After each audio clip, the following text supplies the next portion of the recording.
Part 5, Chapter 1. The morning that followed the fateful interview with Dunier and her mother brought sobering influences to bear on Fyodor Petrovich. What had seemed to him only the day before fantastic and incredible. The black snake of wounded vanity had been gnawing at his heart all night. When he got out of bed, Fyodor Petrovich immediately looked in the looking-glass. He was afraid that he had jaundice. However, his health seemed unimpaired so far, and, looking at his noble, clear-skinned countenance which had grown fattish of late, Fyodor Petrovich for an instant was positively comforted in the conviction that he would find another bride and perhaps even a better one.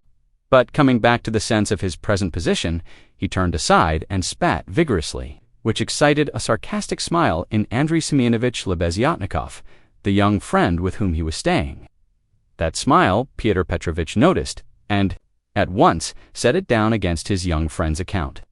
He had set down a good many points against him of late.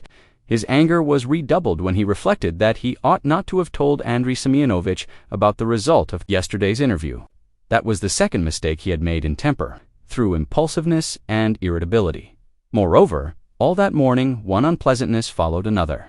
He even found a hitch awaiting him in his legal case in the Senate.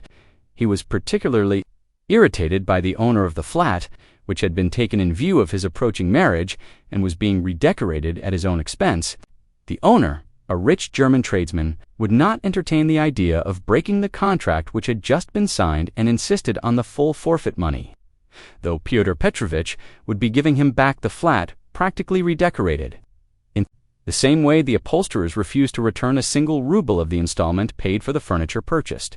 Fyodor Petrovich ground his teeth, and at the same time once more he had a gleam of desperate hope. Can all that be really so irrevocably over? Is it no use to make another effort? The thought of Dunya sent a voluptuous pang through his heart. He endured anguish at that moment, and if it had been possible to slay Raskolnikov instantly by wishing it, not to have given them money, he thought, as he returned dejectedly to Lebeziatnikov's room. And why on earth was I such a Jew? It was false economy. I meant to keep them without a penny so that they should turn to me as their providence, and look at them. Phoo! If I'd spent some 1,500 rubles on them for the trousseau and presents, on knickknacks, dressing cases, jewelry, materials, and all that sort of trash from Coop's and the English shop, my position would have been better and stronger. They could not have refused me so easily. They are the sort of people that would feel bound to return money and presents if they broke it off, and they would find it hard to do it, and their conscience would prick them. How can we dismiss a man who has hitherto been so generous and delicate? I've made a blunder. And grinding his teeth again, Fyodor Petrovich called himself a fool, but not aloud, of course. He returned home. Twice as irritated and angry as before, the preparations for the funeral dinner at Katerina excited his curiosity as he passed. He had heard about it the day before. He fancied, indeed, that he had been invited, but absorbed in his own cares, he had paid no attention. He heard that the entertainment was to be a great affair, that all the lodgers had been invited. Among them, some who had not known the dead man, that even Andrei Semyonovitch Lebeziatnikov was invited, in spite of his previous quarrel with Katerina Ivanovna, that he, Fyodor Petrovich, was not only invited, but was eagerly expected, as he was the most important of the lodgers. Amalia Ivanovna herself had been invited with great ceremony in spite of the recent unpleasantness, and so she was very busy with preparations and was taking a positive pleasure in them. Silk, and she was proud of it. All this suggested an idea to Fyodor Petrovich, and he went into his room, or rather Lebeziatnikov's, somewhat thoughtful. He had learnt that Raskolnikov was to be one of the guests. Andrei Semyonovitch had been at home all the morning. The attitude of Fyodor Petrovich to this gentleman was strange, though perhaps natural. Fyodor Petrovich had despised and hated him. From the day he came to stay with him, and at the same time he seemed somewhat afraid of him. He had not come to stay with him on his arrival in Petersburg simply from parsimony, though that had been perhaps his chief object. He had heard of Andrei Semyonovitch, who had once been his ward. As a leading young progressive who was taking an important part in certain interesting circles, the doings of which were a legend in the provinces, it had impressed Fyodor Petrovich. These powerful, omniscient circles who despised everyone and showed everyone up had long inspired in him a peculiar but quite vague alarm. He had not, of course, been able to form even an approximate notion of what they meant. He, like everyone, had heard that there were, especially in Petersburg, progressives of some sort, nihilists and so on, and, like many people, he exaggerated and distorted the significance of those words to an absurd degree. What for many years past he had feared more than anything was being shown up, and this was the chief ground for his continual uneasiness at the thought of transferring his business to Petersburg. He was afraid of this, as little children are sometimes panic-stricken. Some years before, when he was just entering on his own career, he had come upon 2 cases in which rather important personages in the province, patrons of his, had been cruelly shown up. One instance had ended in great scandal for the person attacked, and the other had very nearly ended in serious trouble. For this reason, Fyodor Petrovitch intended to go into the subject as soon as he reached Petersburg, and, if necessary, to anticipate contingencies by seeking the favor of our younger generation. He relied on Andrei Semyonovitch for this, and before his visit to Raskolnikov, he had succeeded in picking up some current phrases. He soon discovered that Andrei Semyonovitch was a commonplace simpleton, but that by no means reassured Fyodor Petrovitch. Even if he had been certain that all the progressives were fools like him, it would not have allayed his uneasiness. All the doctrines, the ideas, the systems with which Andrei Semyonovitch pestered him had no interest for him. He had his own object. He simply wanted to find out at once what was happening here. Had these people any power or not? Had he anything to fear from them? Would they expose any enterprise of his? And what precisely was now the object of their attacks? Could he somehow make up to them and get round them if they really were powerful? Was this the thing to do or not? In fact, hundreds of questions presented themselves.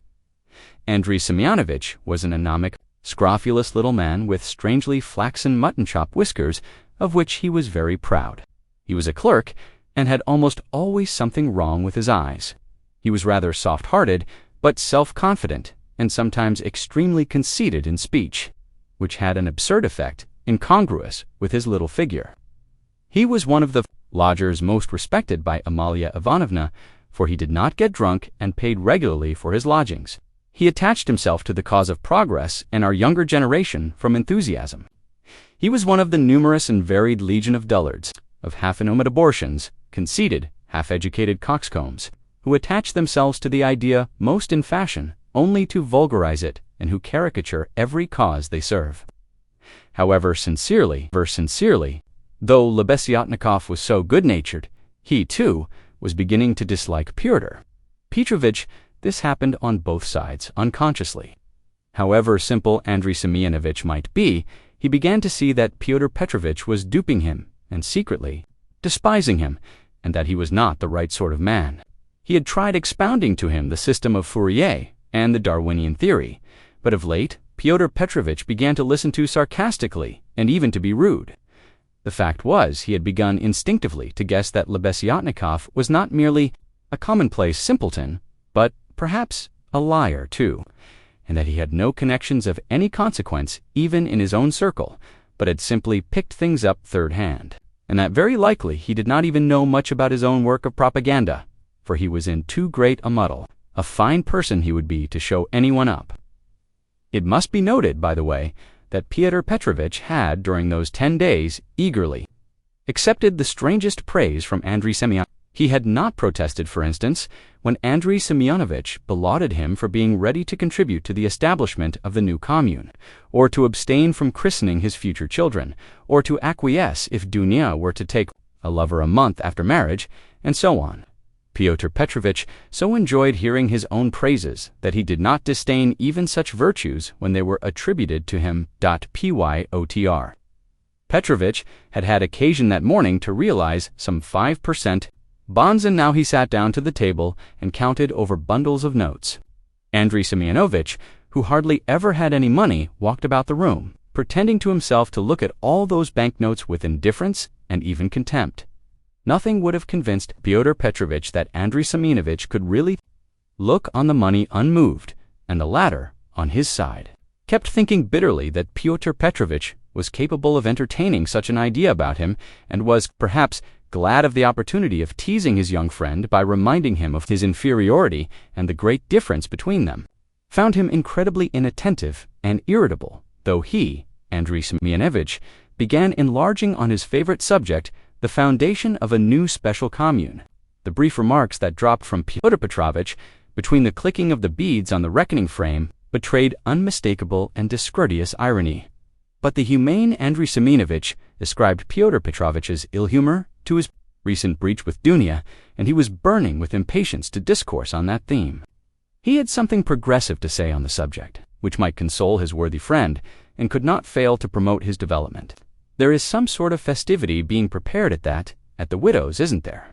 Pyotr Petrovitch asked suddenly, interrupting Andrei Semyonovich at the most interesting passage. Why? Don't you know? Why? I was telling you last night what I think about all such ceremonies. And she invited you too. You were talking to her yesterday. I should never have expected that beggarly fool would have spent on this feast all the money she got from that other fool, Raskolnikov. I was surprised just now as I came through at the preparations there. The wines, several people are invited. It's beyond everything, continued Pyotr Petrovitch, who seemed to have some object in pursuing the conversation. What? You say I am asked to? When was that? I don't remember, but I shan't go. Why should I? I only said a word to her in passing yesterday of the possibility of her obtaining a year's salary as a destitute widow of a government clerk. I suppose she has invited me on that account, hasn't she? He. I don't intend to go, either, said Lebeziatnikov. I should think not, after giving her a thrashing. You might well hesitate, he who thrashed. Whom? Cried Lebeziatnikov, flustered and blushing. Why, you thrashed Katerina Ivanovna a month ago. I heard so yesterday, so that's what your convictions amount to. And the woman question? Too, wasn't quite sound, he. And Pyotr Petrovitch, as though comforted, went back to clicking his beads. It's all slander and nonsense, cried Lebeziatnikov, who was always afraid of allusions to the subject. It was not like that at all, it was quite different. You've heard it wrong, it's a libel. I was simply defending myself. She rushed at me first with her nails. She pulled out all my whiskers. It's permissible for anyone, I should hope, to defend himself, and I never allow anyone to use violence. To me on principle, for it's an act of despotism. What was I to do? I simply pushed her back. He. Lucian went on laughing maliciously. You keep on like that because you are out of humor yourself, but that's nonsense, and it has nothing whatever to do with the woman question. You don't understand. I used to think, indeed, that if women are equal to men in all respects, even in strength as is maintained now, there ought to be equality in that too. Of course, I reflected afterwards that such a question ought not really to arise, for there ought not to be fighting, and in the future society fighting is unthinkable, and that it would be a queer thing to seek for equality in fighting. I am not so stupid, though, of course. There is fighting, there won't be later, but at present there is, confound it. How muddled one gets with you. It's not on that account that I am not going on principle, not to take part in the revolting convention of memorial dinners. That's why, though of course one might go to laugh at it, I am sorry there won't be any priests at it. I should certainly go if there were. Then you would sit down at another man's table and insult it, and those who invited you. Certainly not insult, but protest. I should do it with a good object. I might indirectly assist the cause of enlightenment and propaganda. It's a duty of every man to work for enlightenment and propaganda, and the more harshly, perhaps, the better. I might drop a seed, an idea, and something might grow up from that seed. How should I be insulting them? They might be offended at first, but afterwards they'd see I'd done them a service. You know, Terabyeva, who is in the community now, was blamed because when she left her family and devoted herself, she wrote to her father and mother that she wouldn't go on living conventionally, and was entering on a free marriage, and it was said that that was too harsh, that she might have spared them and have written more kindly. I think that's all nonsense, and there's no need of softness. On the contrary, what's wanted is protest. Varens had been married 7 years. She abandoned her 2 children. She told her husband straight out in a letter, I have realized that I cannot be happy with you.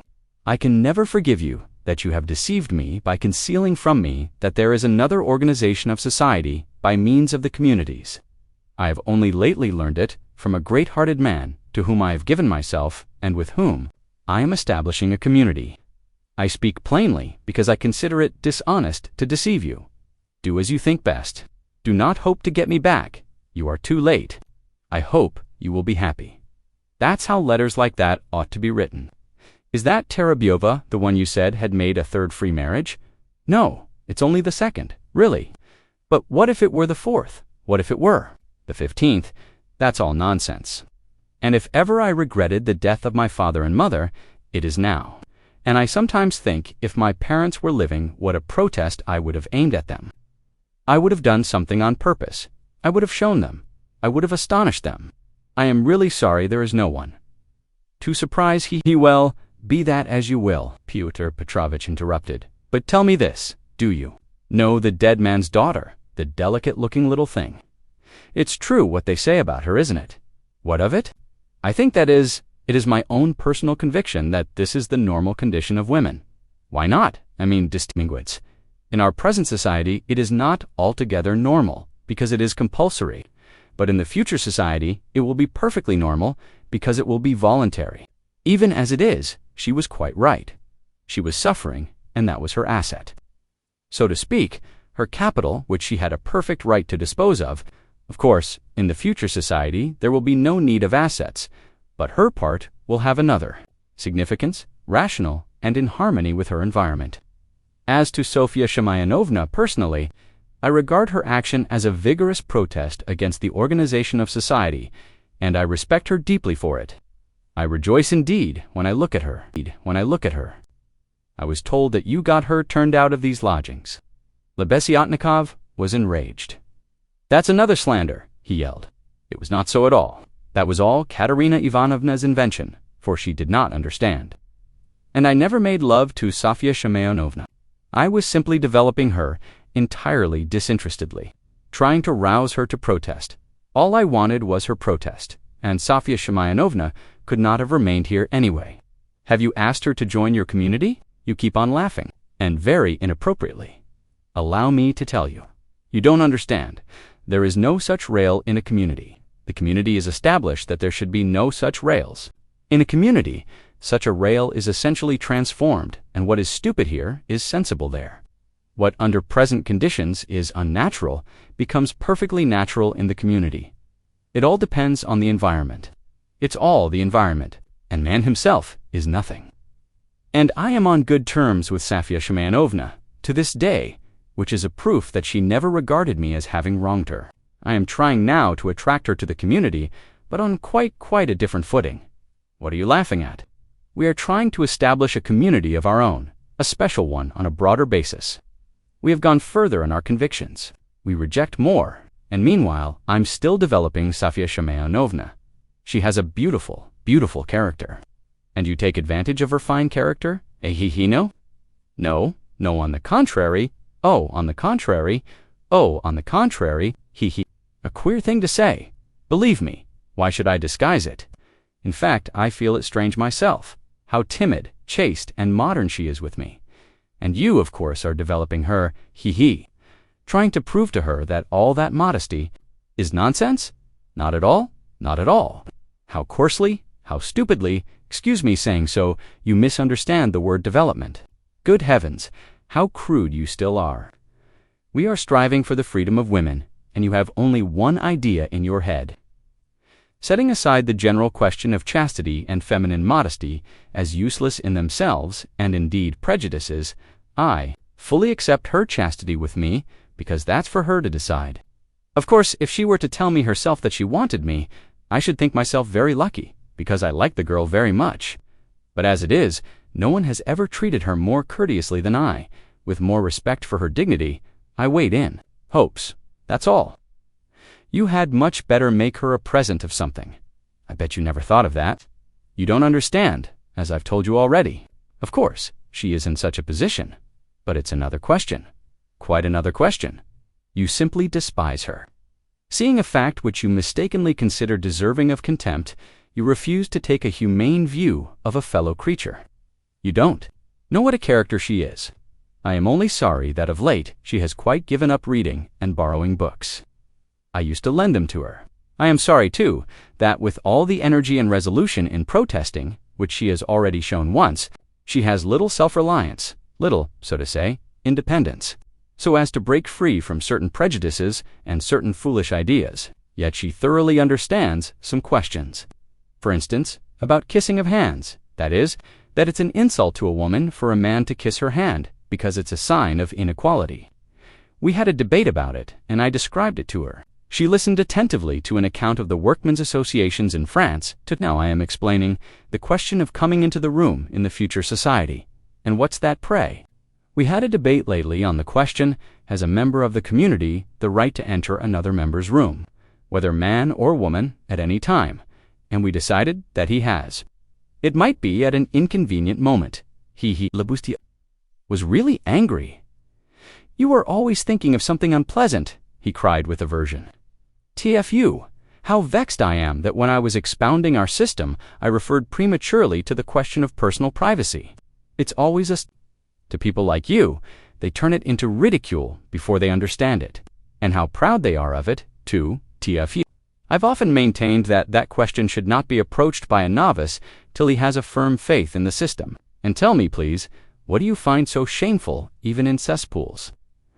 I should be the first to be ready to clean out any cesspool. And it's not a question of self-sacrifice. It's simply work. Honorable, useful work, which is as good as any other, and much better than the work of a Raphael and a Pushkin, because it is more useful, and more honorable, he. What do you mean by more honorable? I don't understand such expressions to describe human activity. More honorable, nobler, all those are old-fashioned prejudices which I reject. Everything which is of use to mankind is honorable. I only understand one word, useful. You can snigger as much as you like, but that's so. Fyodor Petrovitch laughed heartily. He had finished counting the money and was putting it away, but some of the notes he left on the table, the cesspool question had already been a subject of dispute between them. What was absurd was that it made Lebeziatnikov really angry, while it amused Luzhin, and at that moment he particularly wanted to anger his young friend. "It's your ill luck yesterday that makes you so ill-humored and annoying," blurted out Lebeziatnikov, who, in spite of his independence and his protests, did not venture to oppose Pyotr Petrovitch and still behaved to him with some of the respect. Habitual in earlier years, "You'd better tell me this, Pyotr Petrovitch," interrupted with haughty displeasure. "Can you, or rather, are you really friendly enough with that young person to ask her to step in here for a minute? I think they've all come back from the cemetery. I heard the sound of steps. I want to see her, that young person." "What for?" Lebeziatnikov asked with surprise. "Oh, I want to. I am leaving here today or tomorrow, and therefore I wanted to speak to her about. However, you may be present during the interview. It's better you should be, indeed, for there's no knowing what you might imagine." "I shan't imagine anything. I only asked, and, if you've anything to say to her, nothing is easier than to call her in. I'll go directly, and you may be sure I won't be in your way." 5 minutes later, Lebeziatnikov came in with Sonia. She came in very much surprised and overcome with shyness as usual. She was always shy in such circumstances, and was always afraid of new people. She had been as a child, and was even more so now. Pyotr Petrovitch met her politely and affably, but with a certain shade of bantering familiarity, which in the opinion was suitable for a man of his respectability and weight in dealing with a creature so young and so interesting as she. He hastened to reassure her, and made her sit down facing him at the table. Sonia sat down, looked about her, at Lebeziatnikov, at the notes lying on the table, and then again at Pyotr Petrovitch, and her eyes remained riveted on him. Was moving to the door. Pyotr Petrovitch signed to Sonia to remain seated, and stopped Lebeziatnikov. "Is Raskolnikov in there? Has he come?" he asked him in a whisper. Raskolnikov: "Yes. Why?" "Yes, he is there. I saw him just come in." "Why?" "Well, I particularly beg you to remain here with us, and not to leave me alone with this young woman. I only want a few words with her, but God knows what they may make of it. I shouldn't like Raskolnikov to repeat anything, you understand? What I mean, I understand." Lebeziatnikov saw the point. "Yes, you are right, of course. I am convinced personally that you have no reason to be uneasy. But, still, you are right. Certainly I'll stay. I'll stand here at the window and not be in your way. I think you are right." Pyotr Petrovitch returned to the sofa, sat down opposite Sonia, looked attentively at her, and assumed an extremely dignified, even severe, expression, as much as to say, Don't you make any mistake, madame." Sonia was overwhelmed with embarrassment. "In the first place, Sofia Semyonovna, will you make my excuses to your respected mamma? That's right, isn't it? Katerina Ivanovna stands in the place of a mother to you," Fyodor Petrovitch began. With great dignity, though affably, it was evident that his intentions were friendly. "Quite so, yes. The place of a mother," Sonia answered, timidly and hurriedly. "Then will you make my apologies to her? Through inevitable circumstances, I am forced to be absent, and shall not be at the dinner, in spite of your mamma's kind invitation. I'll tell her at once." And Sonia hastily jumped up from her seat. "Wait, that's not all." Pyotr Petrovitch detained her, smiling at her simplicity and ignorance of good manners. "And you know me little, my dear Sofya Semyonovna. If you suppose I would have ventured to trouble a person like you for a matter of so little consequence affecting myself only, I have another object." Sonia sat down hurriedly. Her eyes rested again for an instant on the Grand Rainbow notes that remained on the table, but she quickly looked away and fixed her eyes on Pyotr Petrovitch. She felt it horribly indecorous, especially for her, to look at another person's money. She stared at the gold eyeglass which Pyotr Petrovitch held in his left hand, and at the massive and extremely handsome ring with a yellow stone on his middle finger. But suddenly she looked away and, not knowing where to turn, ended by staring Pyotr Petrovitch again straight in the face.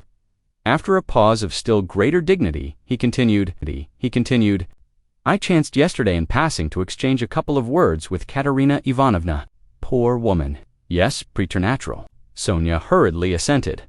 "Or it would be simpler and more comprehensible to say ill." "Yes, simpler and more yes, ill." "Quite so. So then, from a feeling of humanity and, so to speak, compassion, I should be glad to be of service to her in any way, foreseeing her unfortunate position. I believe the whole of this poverty-stricken family depends now entirely on you.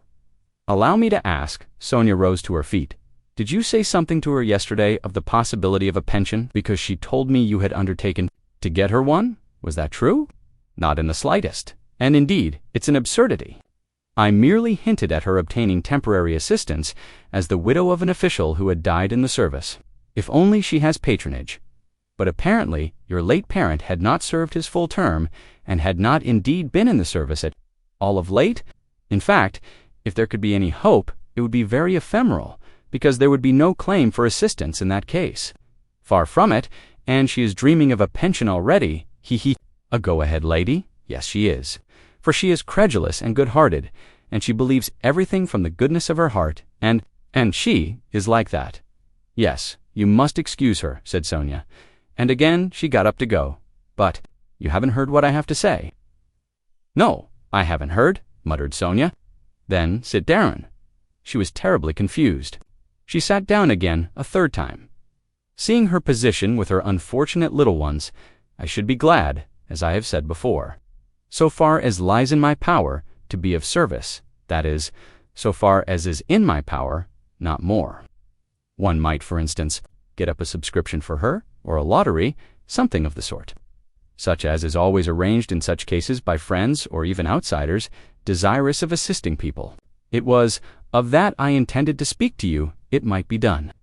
Yes, God will repay you for it," faltered Sonia, gazing intently at Pyotr Petrovitch. "It might be, but we will talk of it later.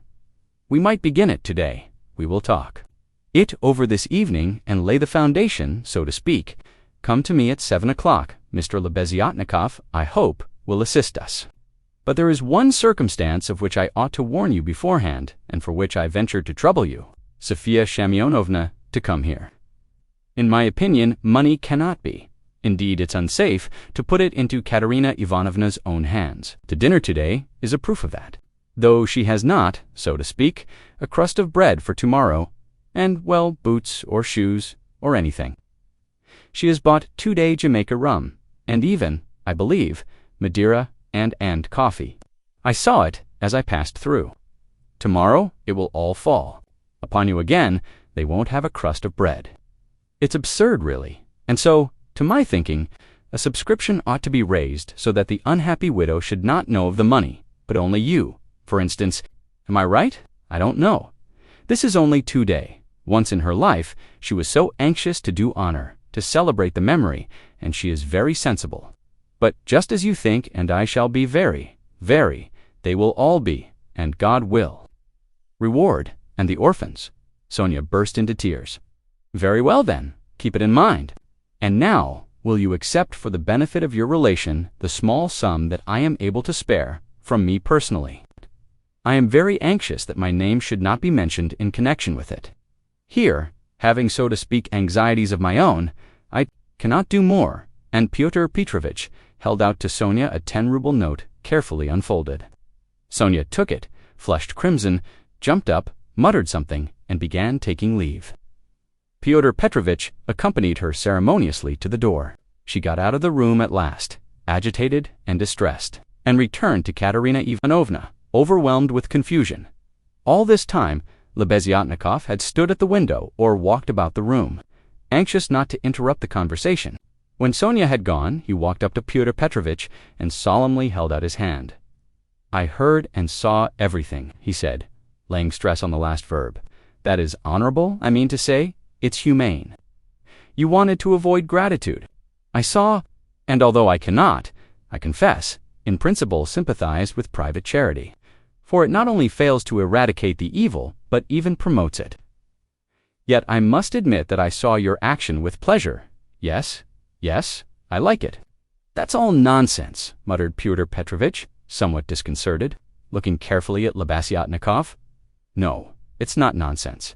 A man who has suffered distress and annoyance as you did yesterday, and who yet can sympathize with the misery of others, such a man, even though he is making a social mistake, is still deserving of respect. I did not expect it, indeed, of you, Pyotr Petrovitch, especially as according to your ideas. Oh, what a drawback your ideas are to you! How distressed you are, for instance, by your ill luck yesterday, cried the simple-hearted Lebeziatnikov, who felt a return of affection for Pyotr Petrovitch. And what do you want with marriage, with legal marriage, my dear, noble Pyotr Petrovitch? Why do you cling to this legality of marriage? Well, you may beat me if you like, but I am glad, positively glad it hasn't come off, that you are free, that you are not quite lost for humanity. You see, I've spoken my mind, because I don't want in your free marriage to be made a fool of and to bring up another man's children. That's why I want legal marriage, Lushin replied, in order to make some answer. He seemed preoccupied by something. Children? You referred to children. Lebeziatnikov started off like a war horse at the trumpet call. Children are a social question, and a question of first importance. I agree. But the question of children has another solution. Some refuse to have children altogether because they suggest the institution of the family. We'll speak of children later, but now as to the question of honor, I confess that's my weak point. That horrid military Pushkin expression is unthinkable in the dictionary of the future. What does it mean indeed? It's nonsense. There will be no deception in a free marriage. That is only the natural consequence of a legal marriage. So too, say, it's corrective, a protest. So that indeed it's not humiliating, and if I ever, to suppose an absurdity, were to be legally married, I should be positively glad of it. I should say to my wife, my dear, hitherto I have loved you. Now I respect you, for you've shown you can protest. You laugh. That's because you are incapable of getting away from prejudices. Confound it all. I understand now where the unpleasantness is of being deceived in a legal marriage. But it's simply a despicable consequence of a despicable position, in which both are humiliated. When the deception is open, as in a free marriage, then it does not exist. It's unthinkable. Your wife will only prove how she respects you, by considering you incapable of opposing her happiness and avenging yourself on her for her new husband. Damn it all, I sometimes dream if I were to be married. Foo! I mean, if I were to marry, legally or not, it's just the same. I should present my wife with a lover if she had not found one for herself. My dear, I should say, I love you, but even more than that, I desire you to respect me. See, am I not right? Pyotr Petrovitch sniggered as he listened, but without much merriment. He hardly heard it, indeed. He was preoccupied with something else, and even Lebeziatnikov at last noticed it. Pyotr Petrovitch seemed excited and rubbed his hands. Lebeziatnikov remembered all this and reflected upon it afterwards. Chapter 2. It would be difficult to explain exactly what could have originated the idea of that senseless dinner in Katerina Ivanovna's disordered brain. Nearly 10 of the 20 rubles given by Raskolnikov for Marmeladov's funeral were wasted upon it. Possibly Katerina Ivanovna felt obliged to honor the memory of the deceased suitably, that all the lodgers, and still more Amalia Ivanovna, might know that he was in no way their inferior, and perhaps very much their superior, and that no one had the right to turn up his nose at him. Perhaps the chief element was that peculiar poor man's pride, which compels many poor people to spend their last savings on some traditional social ceremony, simply in order to do like other people and not to be looked down upon. It is very probable, too, that Katerina Ivanovna longed on this occasion at the moment when she seemed to be abandoned by everyone, to show those wretched, contemptible lodgers that she knew how to do things, how to entertain, and that she had been brought up in a genteel, she might almost say aristocratic colonel's family, and had not been meant for sweeping floors and washing the children's rags at night. Even the poorest and most broken-spirited people are sometimes liable to these paroxysms of pride and vanity which take the form of an irresistible nervous craving. And Katerina Ivanovna was not broken-spirited. She might have been killed by circumstance, but her spirit could not have been broken. That is, she could not have been intimidated. Her will could not be crushed. Moreover, Sonia had said with good reason that her mind was unhinged. She could not be said to be insane, but for a year past she had been so harassed that her mind might well be overstrained. The later stages of consumption are apt, doctors tell us, to affect the intellect. There was no great variety of wines, nor was there Madeira, but wine there was. There was vodka, rum, and Lisbon wine, all of the poorest quality but insufficient quantity. Besides the traditional rice and honey, there were 3 or 4 dishes, one of which consisted of pancakes, all prepared in Amalia Ivanovna's kitchen. 2 samovars were boiling, that tea and punch might be offered after dinner. Katerina Ivanovna had herself seen to purchasing the provisions with the help of one of the lodgers, an unfortunate little Pole who had somehow been stranded at Madame Lippy-Vexel's. He promptly put himself at Katerina Ivanovna's disposal and had been all that morning and all the day before running about as fast as his legs could carry him, and very anxious that everyone should be aware of it. For every trifle he ran to Katerina Ivanovna, even hunting her out at the bazaar, at every instant called her Pani Che, was heartily sick of him before the end, though she had declared at first that she could not have got on without this serviceable and magnanimous man. It was one of Katerina Ivanovna's characteristics to paint everyone she met in the most glowing colors. Her praises were so exaggerated as sometimes to be embarrassing. She would invent various circumstances to the credit of her new acquaintance, and quite genuinely believe in their reality. Then, all of a sudden, she would be disillusioned, and would rudely and contemptuously repulse the person she had only a few hours before been literally adoring. She was naturally of a gay, lively, and peace-loving disposition, but from continual failures and misfortunes she had come to desire, so keenly that all should live in peace and joy, and should not dare to break the peace, that the slightest jar, the smallest disaster, reduced her almost to frenzy, and she would pass in an instant from the brightest hopes and fancies to cursing her fate and raving, and knocking her head against the wall. Amalia Ivanovna, too, acquired extraordinary importance in Katerina Ivanovna's eyes, and was treated by her with extraordinary respect, probably only because Amalia Ivanovna had thrown herself heart and soul into the preparations. She had undertaken to lay the table, to provide the linen, crockery, etc., and to cook the dishes in her kitchen, and Katerina Ivanovna had left it all in her hands and gone herself to the cemetery. Everything had been well done. Even the tablecloth was nearly clean. The crockery, knives, forks, and glasses were, of course, of all shapes and patterns, lent by different lodgers. But the table was properly laid at the time fixed, and Amalia Ivanovna, feeling she had done her work well, had put on a black silk dress and a cap with new mourning ribbons, and met the returning party with some pride. This pride, though justifiable, displeased Katerina Ivanovna for some reason, as though the table could not have been laid except by Amalia Ivanovna. She disliked the cap with new ribbons, too. Could she be stuck up, the stupid German, because she was mistress of the house, and had consented as a favor to help her poor lodgers. As a favor, fancy that. Katerina Ivanovna's father, who had been a colonel and almost a governor, had sometimes had the table set for 40 persons, and then anyone like Amalia Ivanovna, or rather Ludvigovna, would not have been allowed into the kitchen. Though she decided inwardly that she would certainly have to put Amalia Ivanovna down and set her in her proper place, for goodness only knew what she was fancying herself.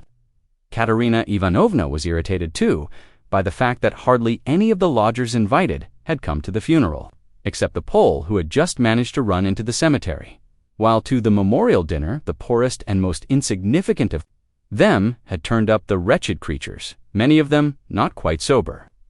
The older and more respectable of them all, as if by common consent, stayed away. Pyotr Petrovitch Luzhin, for instance, who might be said to be the most respectable of all the lodgers, did not appear, though Katerina Ivanovna had the evening before told all the world, that is Amalia Ivanovna, Polenka, Sonia, and the Pole, that he was the most generous, noble-hearted man with a large property and vast connections, who had been a friend of her first husband's and a guest in her father's house, and that he had promised to use all his influence to secure her a considerable pension.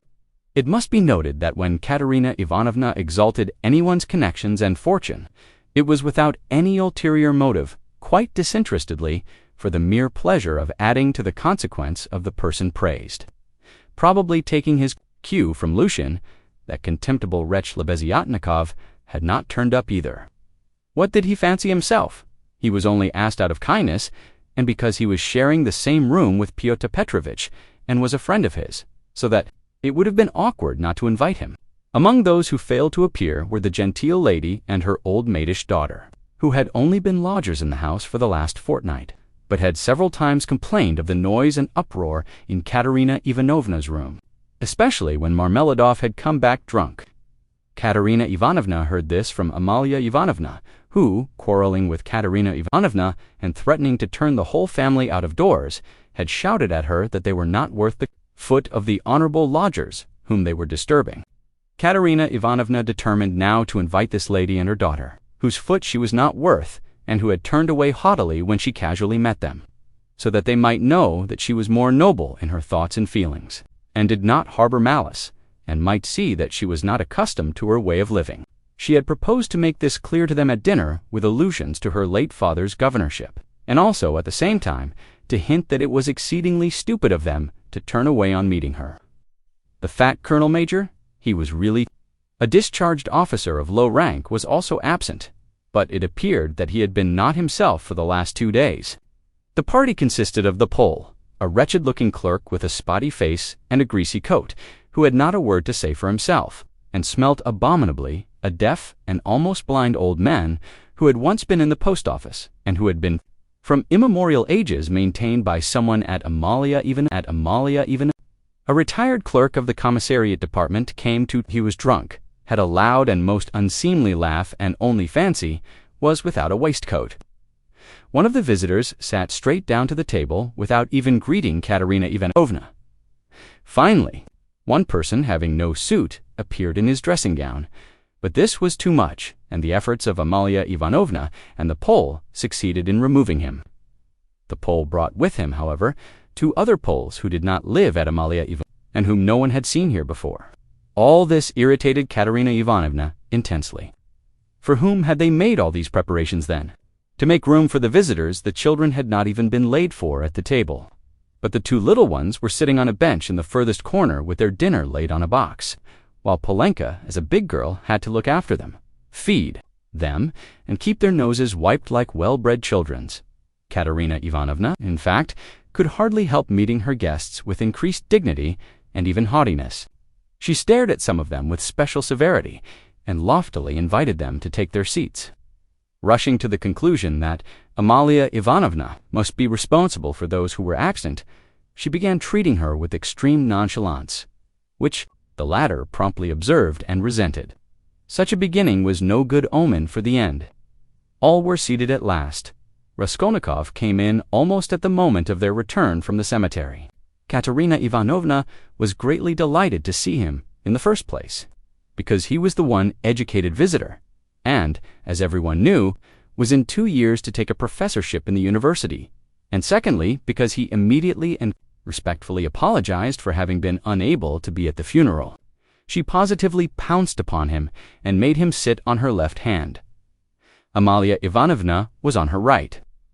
In spite of her continual anxiety that the dishes should be passed round correctly and that everyone should taste them, in spite of the agonizing cough which interrupted her every minute and seemed to have grown worse during the last few days, she hastened to pour out in a half-whisper to Raskolnikov all her suppressed feelings and her just indignation at the failure of the dinner, interspersing her remarks with lively and uncontrollable laughter at the expense of her visitors and especially of her landlady.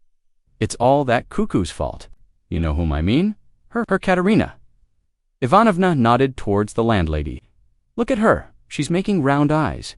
She feels that we are talking about her and can't understand. Foo, the owl. Ha, cough, dash, cough, dot, closing parenthesis. And what does she put on that cap for cough, cough, dot, closing parenthesis? Have you noticed that she wants everyone to consider that she is patronizing me and doing me an honor by being here? I asked her, like a sensible woman, to invite people, especially those who knew my late husband, and look at the set of fools she has brought. The sweeps. Look at that one with the spotty face, and those wretched Poles. Ha. Cough, closing parenthesis. Not one of them has ever poked his nose in here. I've never set eyes on them. What have they come here for, I ask you? There they sit, in a row. Hey, Pan, she cried suddenly to one of them, have you tasted the pancakes? Take some more. Have some beer. Won't you have some vodka? Look, he's jumped up and is making his bows. They must be quite starved, poor things. Never mind, let them eat. They don't make a noise anyway, though I'm really afraid for our landlady's silver spoons. Amalia Ivanovna, she addressed her suddenly, almost aloud, if your spoons should happen to be stolen, I won't be responsible. I warn you. Ha. She laughed, turning to Raskolnikov, and again nodding towards the landlady in high glee at her sally. She didn't understand. She didn't understand again. Look how she sits with her mouth open. An owl. A real owl. An owl in new ribbons. Ha. Here her laugh turned again to an insufferable fit of coughing that lasted 5 minutes. Drops of perspiration stood out on her forehead, and her handkerchief was stained with blood.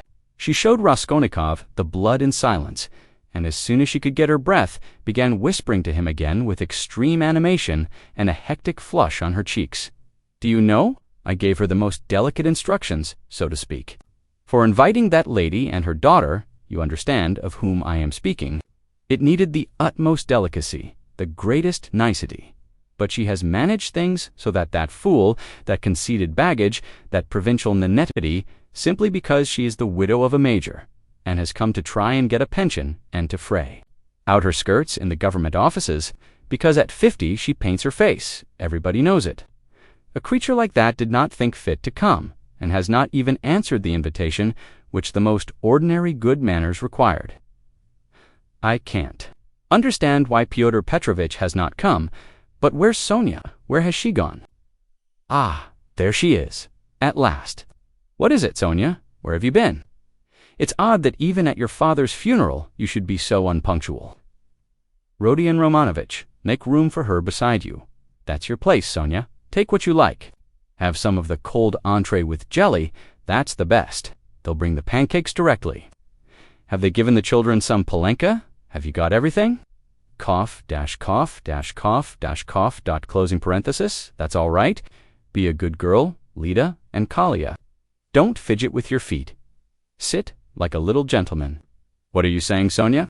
Sonia hastened to give her Pyotr Petrovitch's apologies, trying to speak loud enough for everyone to hear and carefully choosing the most respectful phrases which she attributed to Pyotr Petrovitch. She added that Pyotr Petrovitch had particularly told her to say that as soon as he possibly could, he would come immediately to discuss business alone with her and to consider what could be done for her, etc. Sonia knew that this would comfort Katerina Ivanovna, would flatter her and gratify her pride. She sat down beside Raskolnikov. She made him a hurried bow, glancing curiously at him, but for the rest of the time she seemed to avoid looking at him or speaking to him. She seemed absent-minded, though she kept looking at Katerina Ivanovna, trying to please her. Neither she nor Katerina Ivanovna had been able to get mourning. Sonia was wearing dark brown, and Katerina Ivanovna had on her only dress a dark striped cotton one. The message from Pyotr Petrovitch was very successful. Listening to Sonia with dignity, Katerina Ivanovna inquired with equal dignity how Pyotr Petrovitch was, then at once whispered almost aloud to Raskolnikov that it certainly would have been strange for a man of Pyotr Petrovitch's position, and standing to find himself in such extraordinary company, in spite of his devotion to her family and his old friendship with her father. That's why I am so grateful to you, Rodion Romanovitch, that you have not disdained my hospitality, even in such surroundings, she added almost aloud. But I am sure that it was only your special affection for my poor husband that has made you keep your promise. Then once more with pride and dignity she scanned her visitors, and suddenly inquired aloud across the table of the deaf man, wouldn't he have some more meat, and had he been given some wine? The old man made no answer, and for a long while could not understand what he was asked, though his neighbors amused themselves by poking and shaking him. He simply gazed about him with his mouth open, which only increased the general mirth. What an imbecile! Look, look! Why was he brought? But as to Pyotr Petrovitch, I always had confidence in him, Katerina Ivanovna continued. And, of course, he is not like Bende. That the latter was quite disconcerted. Not like your dressed-up draggletails whom my father would not have taken as cooks into his kitchen, and my late husband would have done them honor if he had invited them in the goodness of his heart. Yes, he was fond of drink, he was fond of it, he did drink, cried the commissariat clerk, gulping down his 12th glass of vodka. My late husband certainly had that weakness, and everyone knows it. Katerina Ivanovna attacked him at once, but he was a kind and honorable man, who loved and respected his family. The worst of it was, his good nature made him trust all sorts of disreputable people, and he drank with fellows who were not worth the sole of his shoe. Would you believe it, Rodion Romanovitch? They found a gingerbread cock in his pocket. He was dead drunk, but he did not forget the children. A cock? Did you say a cock? Shouted the commissariat clerk. Katerina Ivanovna did not vouchsafe a reply. She sighed, lost in thought, lost in thought. No doubt you think, like everyone, that I was too severe with him, she went on, addressing Raskolnikov. But that's not so. He respected me very much. He was a kind-hearted man, and how sorry I was for him sometimes. He would sit in a corner and look at me. I used to feel so sorry for him. I used to want to be kind to him, and then would think to myself, be kind to him, and he will drink again. It was only by severity that you could keep him within bounds. Yes, he used to get his hair pulled pretty often, roared the commissariat clerk again, swallowing another glass of vodka. Some fools would be the better for a good drubbing, as well as having their hair pulled. I am not talking of my late husband now, Katerina Ivanovna snapped at him. The flush on her cheeks grew more and more marked, her chest heaved. In another minute, she would have been ready to make a scene. Many of the visitors were sniggering. Evidently delighted, they began poking the commissariat clerk and whispering something to him. They were evidently trying to egg him on. Allow me to ask, what are you alluding to? Began the clerk. That is to say, who's about whom? Did you say just now? But I don't care. That's nonsense, widow. I forgive you. Passed. He took another drink of vodka. Raskolnikov sat in silence, listening with disgust. He only ate from politeness, just tasting the food that Katerina Ivanovna was continually putting on his plate, to avoid hurting her feelings. He watched Sonia intently. But Sonia became more and more anxious and distressed. She too foresaw that the dinner would not end peaceably, and saw with terror Katerina Ivanovna's growing irritation. She knew that she, Sonia, was the chief reason for the genteel lady's contemptuous treatment of Katerina Ivanovna's invitation. She had heard from Amalia Ivanovna that the mother was positively offended at the invitation and had asked the question, how could she let her daughter sit down beside that young person? Sonia had a feeling that Katerina Ivanovna had already heard this, and an insult to Sonia meant more to Katerina Ivanovna than an insult to herself, her children, or her father. Sonia knew that Katerina Ivanovna would not be satisfied now, till she had shown those draggletails that they were both. To make matters worse, someone passed Sonia from the other end of the table a plate with 2 hearts pierced with an arrow cut out of black bread. Katerina Ivanovna flushed crimson, and at once said aloud across the table that the man who sent it was a drunken ass. Amalia Ivanovna was foreseeing something amiss, and at the same time deeply wounded by Katerina Ivanovna's haughtiness.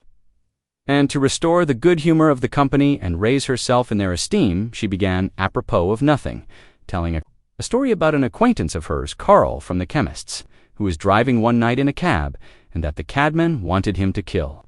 And Karl very much begged him not to kill, and wept in clasped hands, and frightened, and from fear pierced his heart. Though Katerina Ivanovna smiled, she observed at once that Amalia Ivanovna ought not to tell anecdotes in Russian. The latter was still more offended, and she retorted that her Vator Ost Berlin was a very important man, and always went with his hands in pockets. Katerina Ivanovna could not restrain herself, and laughed so much that Amalia Ivanovna lost patience, and could scarcely control herself. "Listen to the owl!" Katerina Ivanovna whispered at once, her good humor almost restored. She meant to say he kept his hands in his pockets, but she said he put his hands in people's pockets. Cough, and have you noticed, Rodion Romanovich, that all these Petersburg foreigners, the Germans especially, are all stupider than we?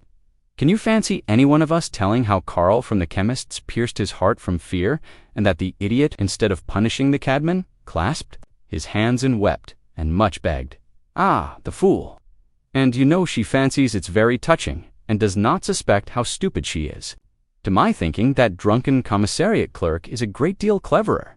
Anyway, one can see that he has addled his brains with drink. But you know, these foreigners are always so well-behaved and serious. Look how she sits, glaring. She is angry. Ha, opening parenthesis, cough,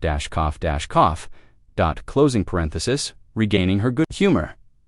Katerina Ivanovna began at once telling Raskolnikov that when she had obtained her pension, she intended to open a school for the daughters of gentlemen in her native town T. This was the first time she had spoken to him of the project, and she launched out into the most alluring details. It suddenly appeared that Katerina Ivanovna had in her hands the very certificate of honor of which Marmeladov had spoken to Raskolnikov. In the tavern, when he told him that Katerina Ivanovna, his wife, had danced the shawl dance before the governor and other great personages on leaving school, this certificate of honor was obviously intended now to prove Katerina Ivanovna's right to open a boarding school. But she had armed herself with it chiefly with the object of overwhelming those two stuck-up draggletails if they came to the dinner, and proving incontestably that Katerina Ivanovna was of the most noble, she might even say aristocratic family, a colonel's daughter, and was far superior to certain adventuresses who have been so much to the fore of late. The certificate of honor immediately passed into the hands of the drunken guests, and Katerina Ivanovna did not try to retain it, for it actually contained the statement en toutes letters that her father was of the rank of a major, and also a companion of an order, so that she really was almost the daughter of a colonel. Warming up, Katerina Ivanovna proceeded to enlarge on the peaceful and happy life they would lead in T.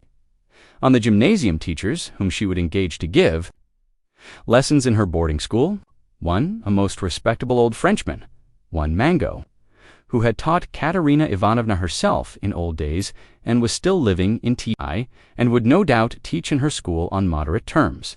Next, she spoke of Sonia, who would go with her to T and help her in all her plans. At this, someone at the further end of the table gave a sudden guffaw, though Katerina Ivanovna tried to appear to be disdainfully unaware of it. She raised her voice and began at once speaking with conviction of Sonia's undoubted ability to assist her, of her gentleness, patience, devotion, generosity, and good education, tapping Sonia on the cheek and kissing her warmly twice. Sonia flushed crimson, and Katerina Ivanovna suddenly burst into tears, immediately observing that she was nervous and silly, that she was too much upset, that it was time to finish, and as the dinner was over, it was time to hand round the tea. At that moment, Amalia Ivanovna, deeply aggrieved at taking no part in the conversation and not being listened to, made one last effort, and with secret misgivings, ventured on an exceedingly deep and weighty observation that in the future boarding school she would have to pay particular attention to Daiwush, and that there certainly must be a good dame to look after the linen. And secondly, that the young ladies must not novels at night read. Katerina Ivanovna, who certainly was upset and very tired, as well as heartily sick of the dinner, at once cut short Amalia Ivanovna, saying she knew nothing about it and was talking nonsense, that it was the business of the laundrymaid, and not of the directress of a high-class boarding school to look after Daiwush, and as for novel reading, that was simply rudeness, and she begged her to be silent. Amalia Ivanovna, fired up and getting angry, observed that she only meant her good, and that she had meant her very good, and that it was long since she had paid her gold for the lodgings. Katerina Ivanovna at once set her down, saying that it was a lie to say she wished her good, because only yesterday, when her dead husband was lying on the table, she had worried her about the lodgings. To this Amalia Ivanovna very appropriately observed that she had invited those ladies, but those ladies had not come, because those ladies are ladies and cannot come to a lady who is not a lady. Katerina Ivanovna at once pointed out to her that as she was a slut, she could not judge what made one really a lady. Amalia Ivanovna at once declared that her Vater Eose Berlin was a very, very important man, and both hands and pockets went, and always used to say, "Poof, poof," and she leaped up from the table to represent her father, sticking her hands in her pockets, puffing her cheeks, and uttering vague sounds resembling poof, poof, amid loud laughter from all the lodgers, who purposely encouraged Amalia Ivanovna, hoping for a fight. But this was too much for Katerina Ivanovna, and she at once declared, so that all could hear, that Amalia Ivanovna probably never had a father, but was simply a drunken Petersburg Finn, and had certainly once been a cook, and probably something worse. Amalia Ivanovna turned as red as a lobster, and squealed that perhaps Katerina Ivanovna never had a father, but she had a Vater Eose Berlin, and that he wore a long coat and always said poof dash poof dash poof. Katerina Ivanovna observed contemptuously that all knew what her family was, and that on that very certificate of honor it was stated in print that her father was a colonel, while Amalia Ivanovna's father, if she really had one, was probably some Finnish milkman, but that probably she never had a father at all, since it was still uncertain whether her name was Amalia Ivanovna or Amalia Ludvigovna. Amalia Ludvigovna. At this, Amalia Ivanovna lashed fury, struck the table with her fist, and shrieked that she was Amalia Ivanovna and not Ludvigovna, that her Vater was named Johann, and that he was a burgomaster, and that Katerina Ivanovna's Vater was quite never a burgomaster. Katerina Ivanovna rose from her chair, and with a stern and apparently calm voice, though she was pale and her chest was heaving, observed that, if she dared for one moment to set her contemptible wretch of a father on a level with her papa, she, Katerina Ivanovna, would tear her cap off her head and trample it underfoot. Amalia Ivanovna ran about the room, shouting at the top of her voice that she was mistress of the house, and that Katerina Ivanovna should leave the lodgings that minute. Then she rushed for some reason to collect the silver spoons from the table. There was a great outcry and uproar. The children began crying. Sonia ran to restrain Katerina Ivanovna, but when Amalia Ivanovna shouted something about the yellow ticket, Katerina Ivanovna pushed Sonia away and rushed at the landlady to carry out her threat. At that minute, the door opened and Petrovich Luzin appeared on the threshold. He stood scanning the party with severe and vigilant eyes. Katerina Ivanovna rushed to him. Chapter 3. Fyodor Petrovich, she cried. Protect me, you, at least. Make this foolish woman understand that she can't behave like this to a lady in misfortune, that there is a law for such things.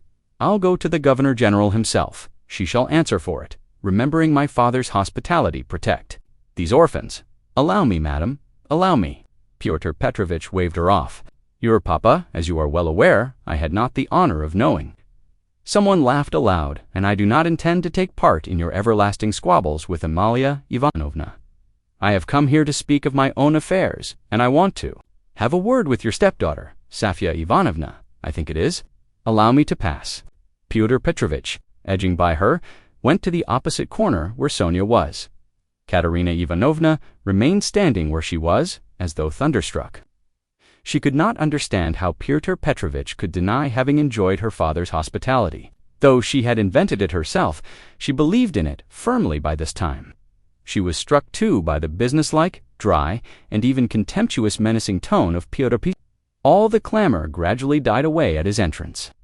Not only was this serious businessman strikingly incongruous with the rest of the party, but it was evident, too, that he had come upon some matter of consequence, that some exceptional cause must have brought him, and that therefore something was going to happen. Raskolnikov, standing beside Sonia, moved aside to let him pass.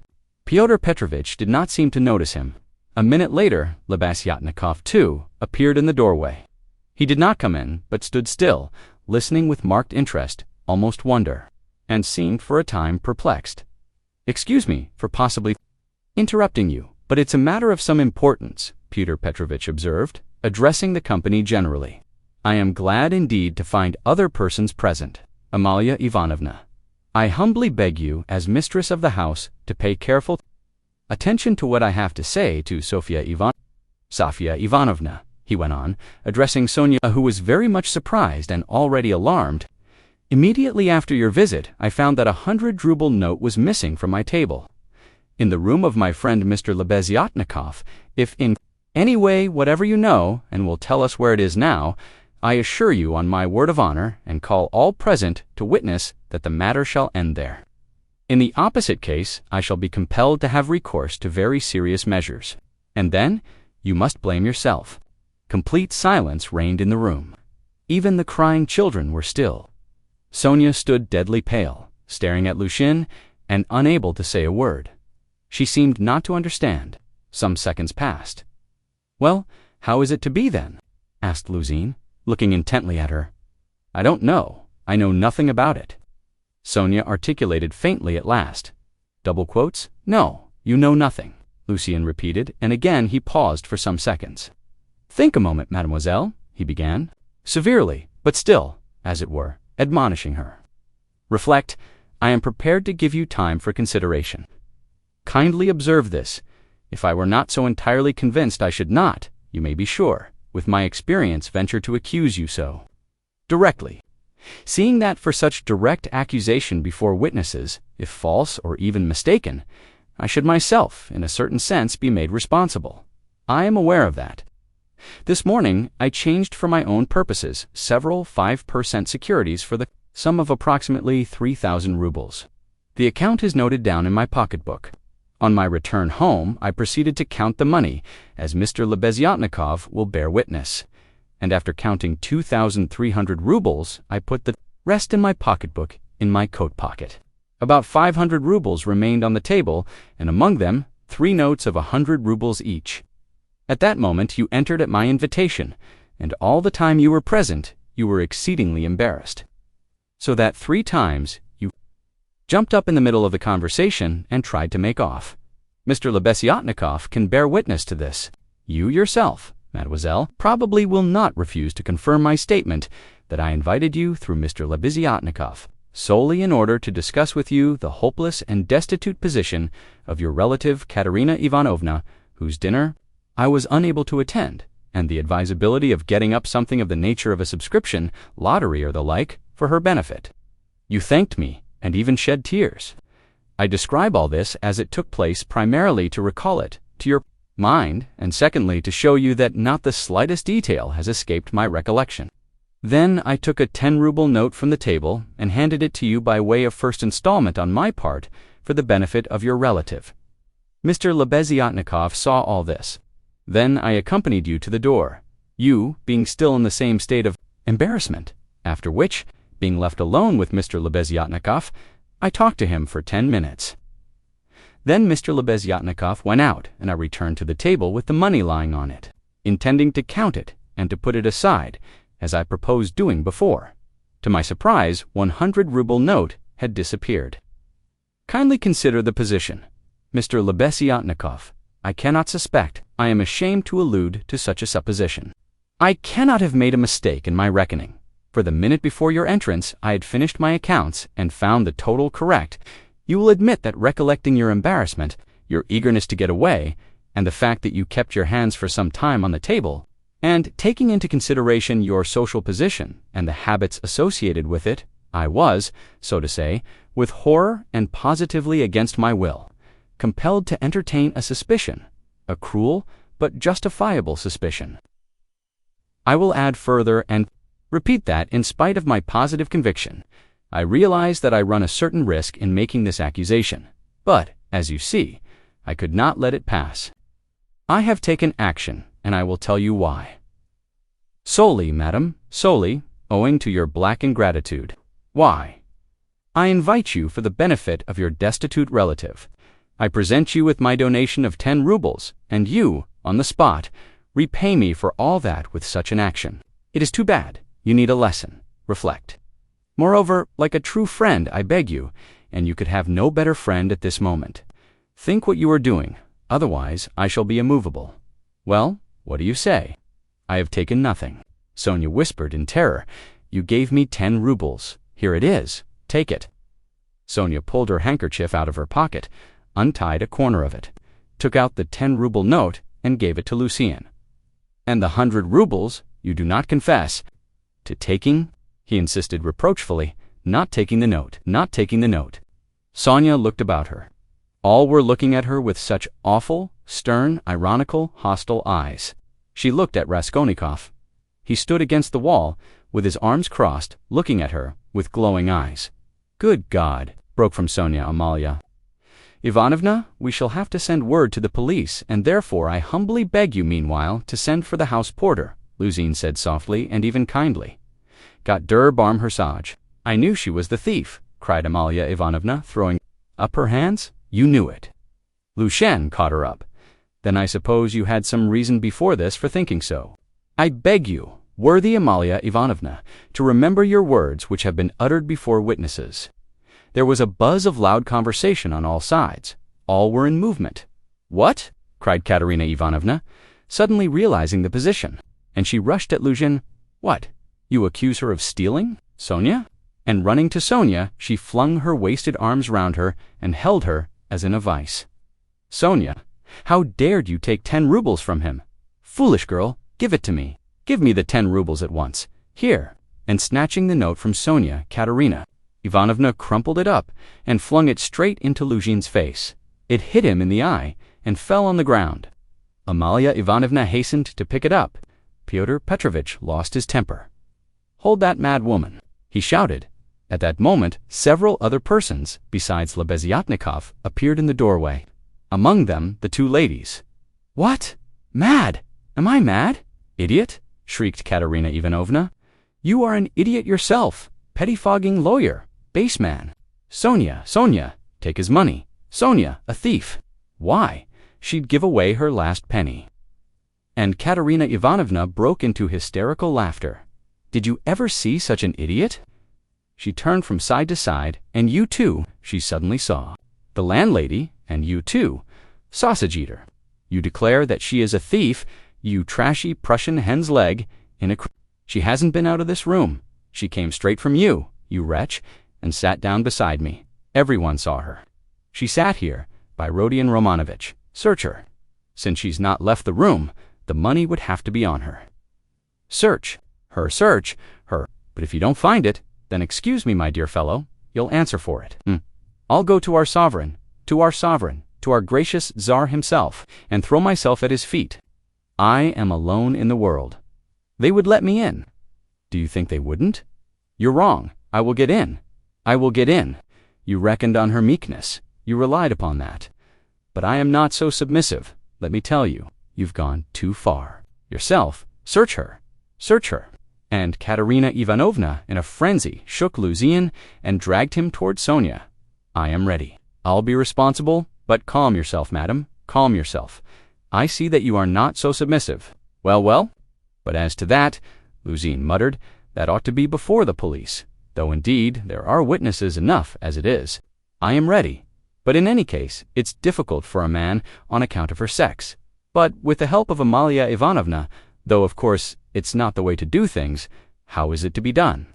As you will, let anyone who likes search her, cried Katerina Ivanovna. Sonia, turn out your pockets. See? Look, monster, the pocket is empty. Here was her handkerchief. Here is the other pocket. Look, do see? And Katerina Ivanovna turned, or rather snatched, both pockets inside out. But from the right pocket a piece of paper flew out and, describing a parabola in the air, fell at Lucian's feet. Everyone saw it. Several cried out, Pyotr Petrovitch stooped down, picked up the paper in 2 fingers, lifted it where all could see it, and opened it. It was a 100-ruble note folded in 8.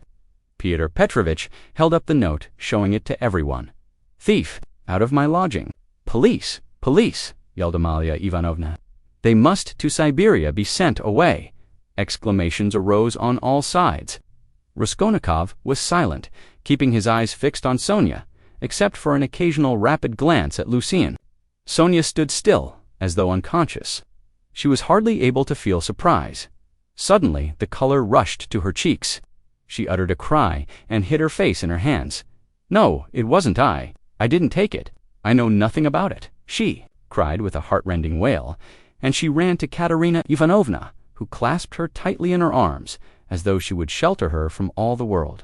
"Sonia, Sonia, I don't believe it. You see, I don't believe it," she cried in the face of the obvious fact, swaying her to and fro in her arms like a baby, kissing her face continually, then snatching at her hands and kissing them, too. "You took it.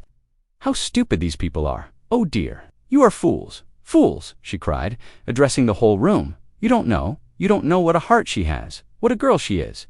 She'll take it. She'd sell her last rag. She'd go barefoot. To help you if you needed it. That's what she is. She has the yellow passport, because my children were starving. She sold herself for us. Ah, husband, do you see? Do you see? What a memorial dinner for you. Merciful heavens. Defend her. Why are you all standing still? Rodion Romanovitch, why don't you stand up for her? Do you believe it, too? You are not worth her little finger. All of you together. Good God, defend her, now at least. The wail of the poor, consumptive, helpless woman seemed to produce a great effect on her audience. The agonized, wasted, consumptive face, the parched, blood-stained lips, the hoarse voice, the tears unrestrained as a child's, the trustful, childish, and yet despairing prayer for help were so piteous that everyone seemed to feel for her. Petrovitch, at any rate, was at once moved to compassion.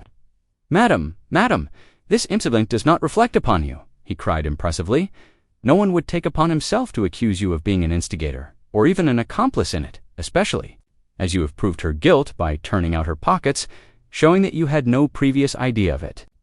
I am most ready to show compassion, if poverty, so to speak, drove Sofya Semyonovna to it. But why did you refuse to confess, mademoiselle? Were you afraid of the disgrace? The first step. You lost your head, perhaps. One can quite understand it, but how could you have lowered yourself to such an action? Gentlemen," he addressed the whole company, "gentlemen, compassionate and, so to say, commiserating these people, I am ready to overlook it even now, in spite of the personal insult lavished upon me. And may this disgrace be a lesson to you for the future," he said, addressing Sonia, "and I will carry the matter no further." Enough. Pyotr Petrovitch stole a glance at Raskolnikov. Their eyes met, and the fire in Raskolnikov's seemed ready to reduce him to ashes. Meanwhile, Katerina Ivanovna apparently heard nothing. She was kissing and hugging Sonia like a madwoman. The children, too, were embracing Sonia on all sides, and Polenka, though she did not fully understand what was wrong, was drowned in tears and shaking with sobs as she hid her pretty little face, swollen with weeping, on Sonia's shoulder. "Vile," a loud voice cried suddenly in the doorway. Pyotr Petrovitch looked round quickly. "What vileness?" Lebeziatnikov repeated, staring him straight in the face. Pyotr Petrovitch gave a positive start. All noticed it and recalled it afterwards. Lebeziatnikov strode into the room. "And you dared to call me as witness?" he said, going up to Pyotr Petrovitch. "What do you mean? What are you talking about?" muttered Lucien. "I mean that you are a slanderer. That's what my words." "Mean?" Lebeziatnikov said hotly, looking sternly at him with his short-sighted eyes. He was extremely angry. Again there was a silence. Pyotr Petrovitch indeed seemed almost dumbfounded for the first moment. "If you mean that for me," he began, stammering. "But what's the matter with you? I have heard everything. I kept waiting on purpose to understand it, for I must own even now it is not quite logical. What you have done it all for, I can't understand. Why? What have I done then? You may be a drunkard, perhaps vile man, but I am not. I never touch vodka, for it's against my convictions. Would you believe it? He himself, with his own hands, gave Sofya Semyonovna that 100-ruble note. I saw it, I was a witness. I'll take my oath. He did it. He, repeated Lebeziatnikov, addressing all. Are you crazy, milksop? Squealed Luzhin. She is herself before you.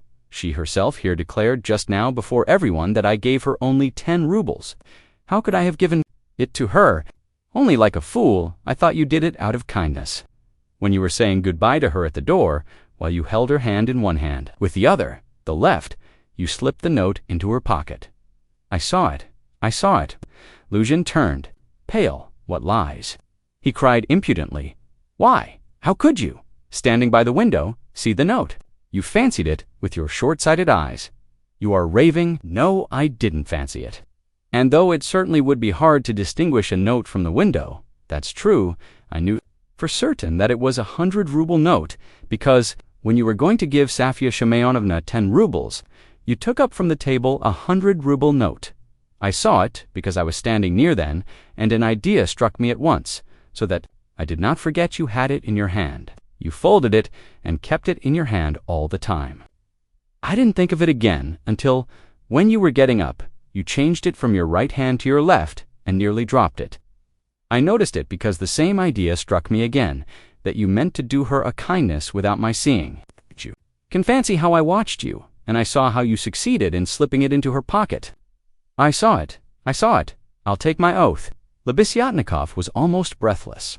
Exclamations arose on all hands, chiefly expressive of wonder, but some were menacing in tone. They all crowded round Fyodor Petrovitch. Katerina Ivanovna flew to Lebeziatnikov, was mistaken in you, protector. You are the only one to take her part. She is an orphan. God has sent you, yelled Luzhin, roused. To fury, it's all nonsense you've been talking. An idea struck you. You didn't think. You noticed. What does it amount to? So I gave it to her on the sly, on purpose. That's what I can't understand. But that what I am telling you is the fact. That's certain. So far from my being mistaken, you infamous criminal man, I remember how, on account of it, a question occurred to me at once, just when I was thanking you and pressing your hand. What made you put it secretly in her pocket? Why you did it secretly? I mean, could it be simply to conceal it from me, knowing that my convictions are opposed to yours, and that I do not approve of private benevolence, which effects no radical cure? Well, I decided that you really were ashamed of giving such a large sum before me. Perhaps, too, I thought, he wants to give her a surprise, when she finds a whole 100-ruble note in her pocket, for I know some benevolent people are very fond of decking out their charitable actions in that way. Then the idea struck me, too, that you wanted to test her. Then, too, that you wanted to avoid thanks, and that, as the saying is, your right hand should not know. Something of that sort. In fact, I thought of so many possibilities that I put off considering it, but still thought it indelicate to show you that I knew your secret. But another idea struck me again, that Sofia Shamayanovna might easily lose the money before she noticed it. That was why I decided to come in here to call her out of the room and to tell her that you put 100 rubles in her pocket. But on my way, I went first to Madame Kobilatnikov's to take them the general treatise on the positive method, and especially to recommend Padaret's article, and also when. Then I come on here, and what a state of things I find. Now could I have all these ideas and reflections if I had not seen you put the 100-ruble note in her pocket? When Lebeziatnikov finished his long-winded harangue with the logical deduction at the end, he was quite tired, and the perspiration streamed from his face. He could not, alas, even express himself correctly in Russian, though he knew no other language, so that he was quite exhausted, almost emaciated after this heroic exploit. But his speech produced a powerful effect. He had spoken with such conviction that everyone obviously believed him. Fyodor Petrovitch felt that things were going badly with him. What is it to do with me if silly ideas did occur to you? He shouted. That's no evidence. You may have dreamt it. That's all. And I tell you, you are lying, sir. You are lying and slandering from some spite against me, simply from pique, because I did not agree with your free-thinking, godless, social propositions. But this retort did not benefit Pyotr Petrovitch. Murmurs of disapproval were heard on all sides. Ah, that's your line now, is it? Cried Lebeziatnikov. That's nonsense. Call the police, and I'll take my oath. There's only one thing I can't understand. What made him risk such a contemptible action? Oh, pitiful, despicable man. I can explain why he risked such an action, and, if necessary, I, too, will swear to it, Raskolnikov said, at last in a firm voice, and he stepped forward. He appeared to be firm and composed. Everyone felt clearly, from the very look of him, that he really knew about it and that the mystery would be solved. Now I can explain it all to myself, said Raskolnikov, addressing Lebesgue. From the very beginning of the business, I suspected that there was some scoundrelly intrigue at the bottom of it. For everything, your valuable evidence has finally made everything clear to me. I beg all to listen. This gentleman, he pointed to Lucien, was recently engaged to be married to a young lady, my sister, Avdotia Romanovna Raskolnikov. But, coming to Petersburg, he quarreled with me the day before yesterday. At our first meeting, and I drove him out of my room. I have 2 witnesses to prove it. He is a very spiteful man. The day before yesterday, I did not know that he was staying here, in your room, and that consequently, on the very day we quarreled. The day before yesterday, he saw me give Katerina Ivanovna some money for the funeral. As a friend of the late Mr. Marmeladov, he at once wrote a note to my mother and informed her that I had given away all my money, not to Katerina Ivanovna, but to Sofya Semyonovna, and referred in a most contemptible way to the character of Sofya Semyonovna, that is, hinted at the character of my attitude to Sofya Semyonovna. All this, you understand, was with the object of dividing me from my mother and sister, by insinuating that I was squandering on unworthy objects the money which they had sent me, and which was all they had. Yesterday evening, before my mother and sister and in his presence, I declared that I had given the money to Katerina Ivanovna for the funeral and not to Sofya Semyonovna, and that I had no acquaintance with Sofya Semyonovna and had never seen her before. Indeed, at the same time, I added that he, Pyotr Petrovitch Lushin, with all his virtues. To his question, would I let Sofya Semyonovna sit down beside my sister, I answered that I had already done so that day. Irritated that my mother and sister were unwilling to quarrel with me at his insinuations, he gradually began being unpardonably rude to them. A final rupture took place, and he was turned out of the house. Now I beg your special attention. Consider, if he had now succeeded in proving that Sofya Semyonovna was a thief, he would have shown to my mother and sister that he was almost right in his suspicions, that he had reason to be angry at my putting my sister on a level with Sofya Semyonovna, that, in attacking me, he was protecting and preserving the honor of my sister, his betrothed. In fact, he might even, through all this, have been able to estrange me from my family, and no doubt he hoped to be restored to favor with them, to say nothing of revenging himself on me personally, for he has grounds for supposing that the honor and happiness of Sofya Semyonovna are very precious to me. That was what he was working for. That's how I understand it. That's the whole reason for it, and there can be no other. It was like this, or somewhat like this, that Raskolnikov wound up his speech, which was followed very attentively, though often interrupted by exclamations from his audience. But in spite of interruptions, he spoke clearly, calmly, exactly, firmly. His decisive voice, his tone of conviction, and his stern face made a great impression on everyone. Yes, that's it, Lebeziatnikov assented gleefully. That must be it, for he asked me, as soon as Sofya Semyonovna came into our room, whether you were here, whether I had seen you among Katerina Ivanovna's guests. He called me aside to the window and asked me in secret. It was essential for him that you should be here. That's it.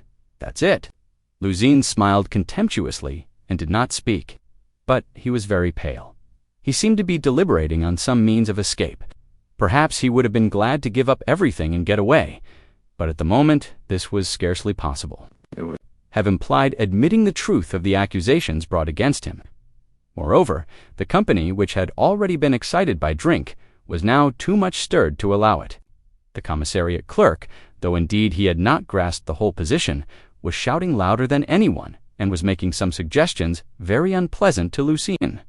But not all those present were drunk. Lodgers came in from all the rooms. The 3 Poles were tremendously excited, and were continually shouting at him, "The pan is alive," and muttering threats in Polish. Sonia had been listening with strained attention, though she too seemed unable to grasp it all. She seemed as though she had just returned to consciousness. She did not take her eyes off Raskolnikov, feeling that all her safety lay in him. Katerina Ivanovna breathed hard and painfully and seemed fearfully exhausted. Amalia Ivanovna stood looking more stupid than anyone, with her mouth wide open, unable to make out what had happened. She only saw that Fyodor Petrovitch had somehow come to grief. Raskolnikov was attempting to speak again, but they did not let him. Everyone was crowding round Lushin with threats and shouts of abuse. But Fyodor Petrovitch was not intimidated. Seeing that his accusation of Sonia had completely failed, he had recourse to insolence. "Allow me, gentlemen. Allow me. Don't squeeze. Let me pass," he said, making his way through the crowd. "And no threats, if you please. I assure you it will be useless. You will gain nothing by it. On the contrary, you'll have to answer, gentlemen, for violently obstructing the course of justice. The thief has been more than unmasked, and I shall prosecute. Our judges are not so blind and not so drunk, and will not believe the testimony of two notorious infidels, agitators, and atheists who accuse me from motives of personal revenge, which they are foolish enough to admit. Yes, allow me to pass. Don't let me find a trace of you in my room. Kindly leave at once, and everything is at an end between us. When I think of the trouble I've been taking, the way I've been, expounding all this fortnight, I told you myself today that I was going when you tried to keep me. Now I will simply add that you are a fool. I advise you to see a doctor for your brains and your short sight. Let me pass, gentlemen." He forced his way through. But the commissariat clerk was unwilling to let him off so easily. A glass from the table, brandished it in the air, and flung it at Pyotr Petrovitch. But the glass flew straight at Amalia Ivanovna. She screamed, and the clerk, overbalancing, fell heavily under the table. Pyotr Petrovitch made his way to his room and half an hour later had left the house. Sonia, timid by nature, had felt before that day that she could be ill-treated more easily than anyone, and that she could be wronged with impunity.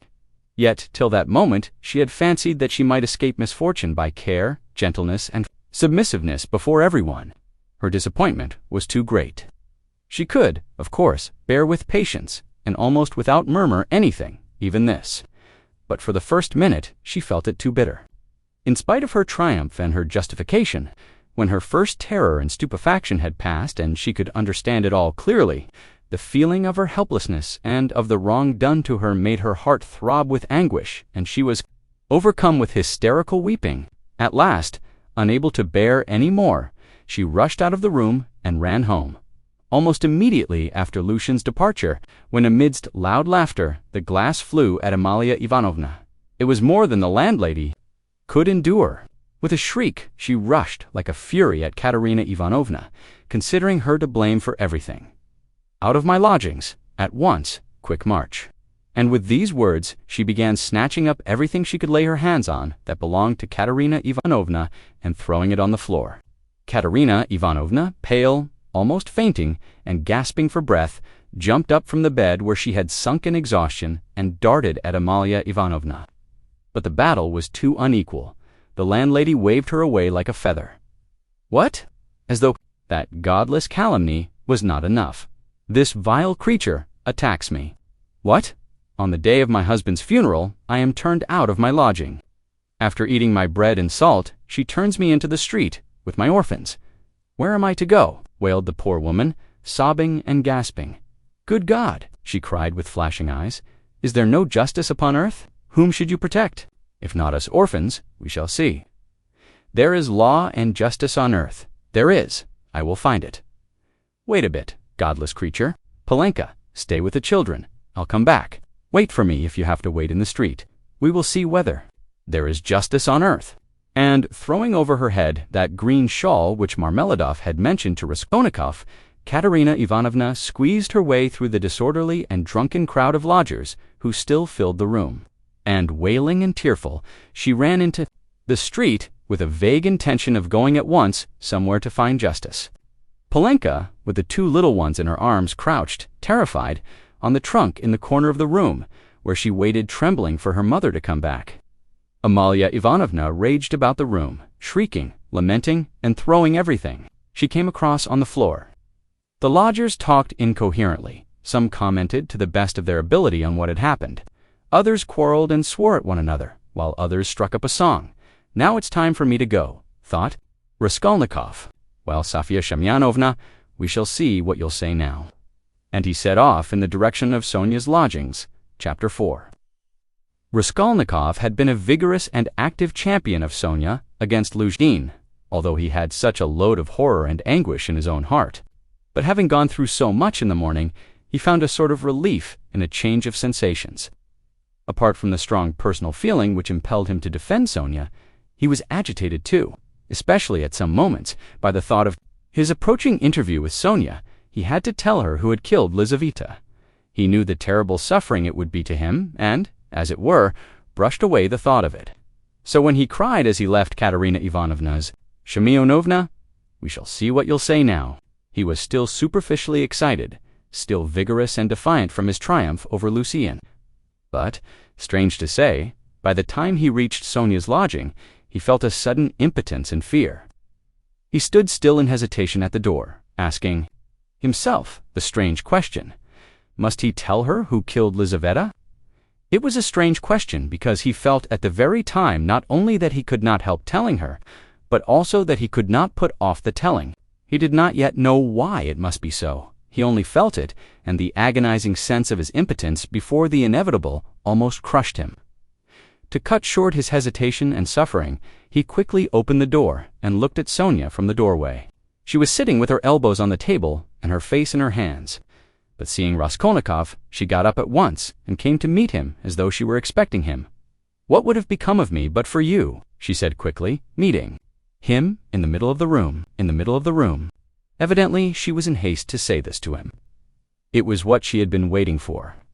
Raskolnikov went to the table and sat down on the chair from which she had only just risen. She stood facing him, 2 steps away, just as she had done the day before. "Well, Sonia," he said, and felt that his voice was trembling, "it was all due to your social position and the habits associated with it. Did you understand that just now?" Her face showed her distress. "Only, don't talk to me as you did yesterday," she interrupted him. "Please don't begin it. There is misery enough without that." She made haste to smile, afraid that he might not like the reproach. "I was silly to come away from there. What is happening there now?" "I wanted to go back directly, but I kept thinking that you would come." He told her that Amalia was turning them out of their lodging and that Katerina Ivanovna had run off somewhere to seek justice. "My God," cried Sonia, "let's go at once," and she snatched up her cape. "It's everlastingly the same thing," said Raskolnikov irritably. "You've no thought except for them.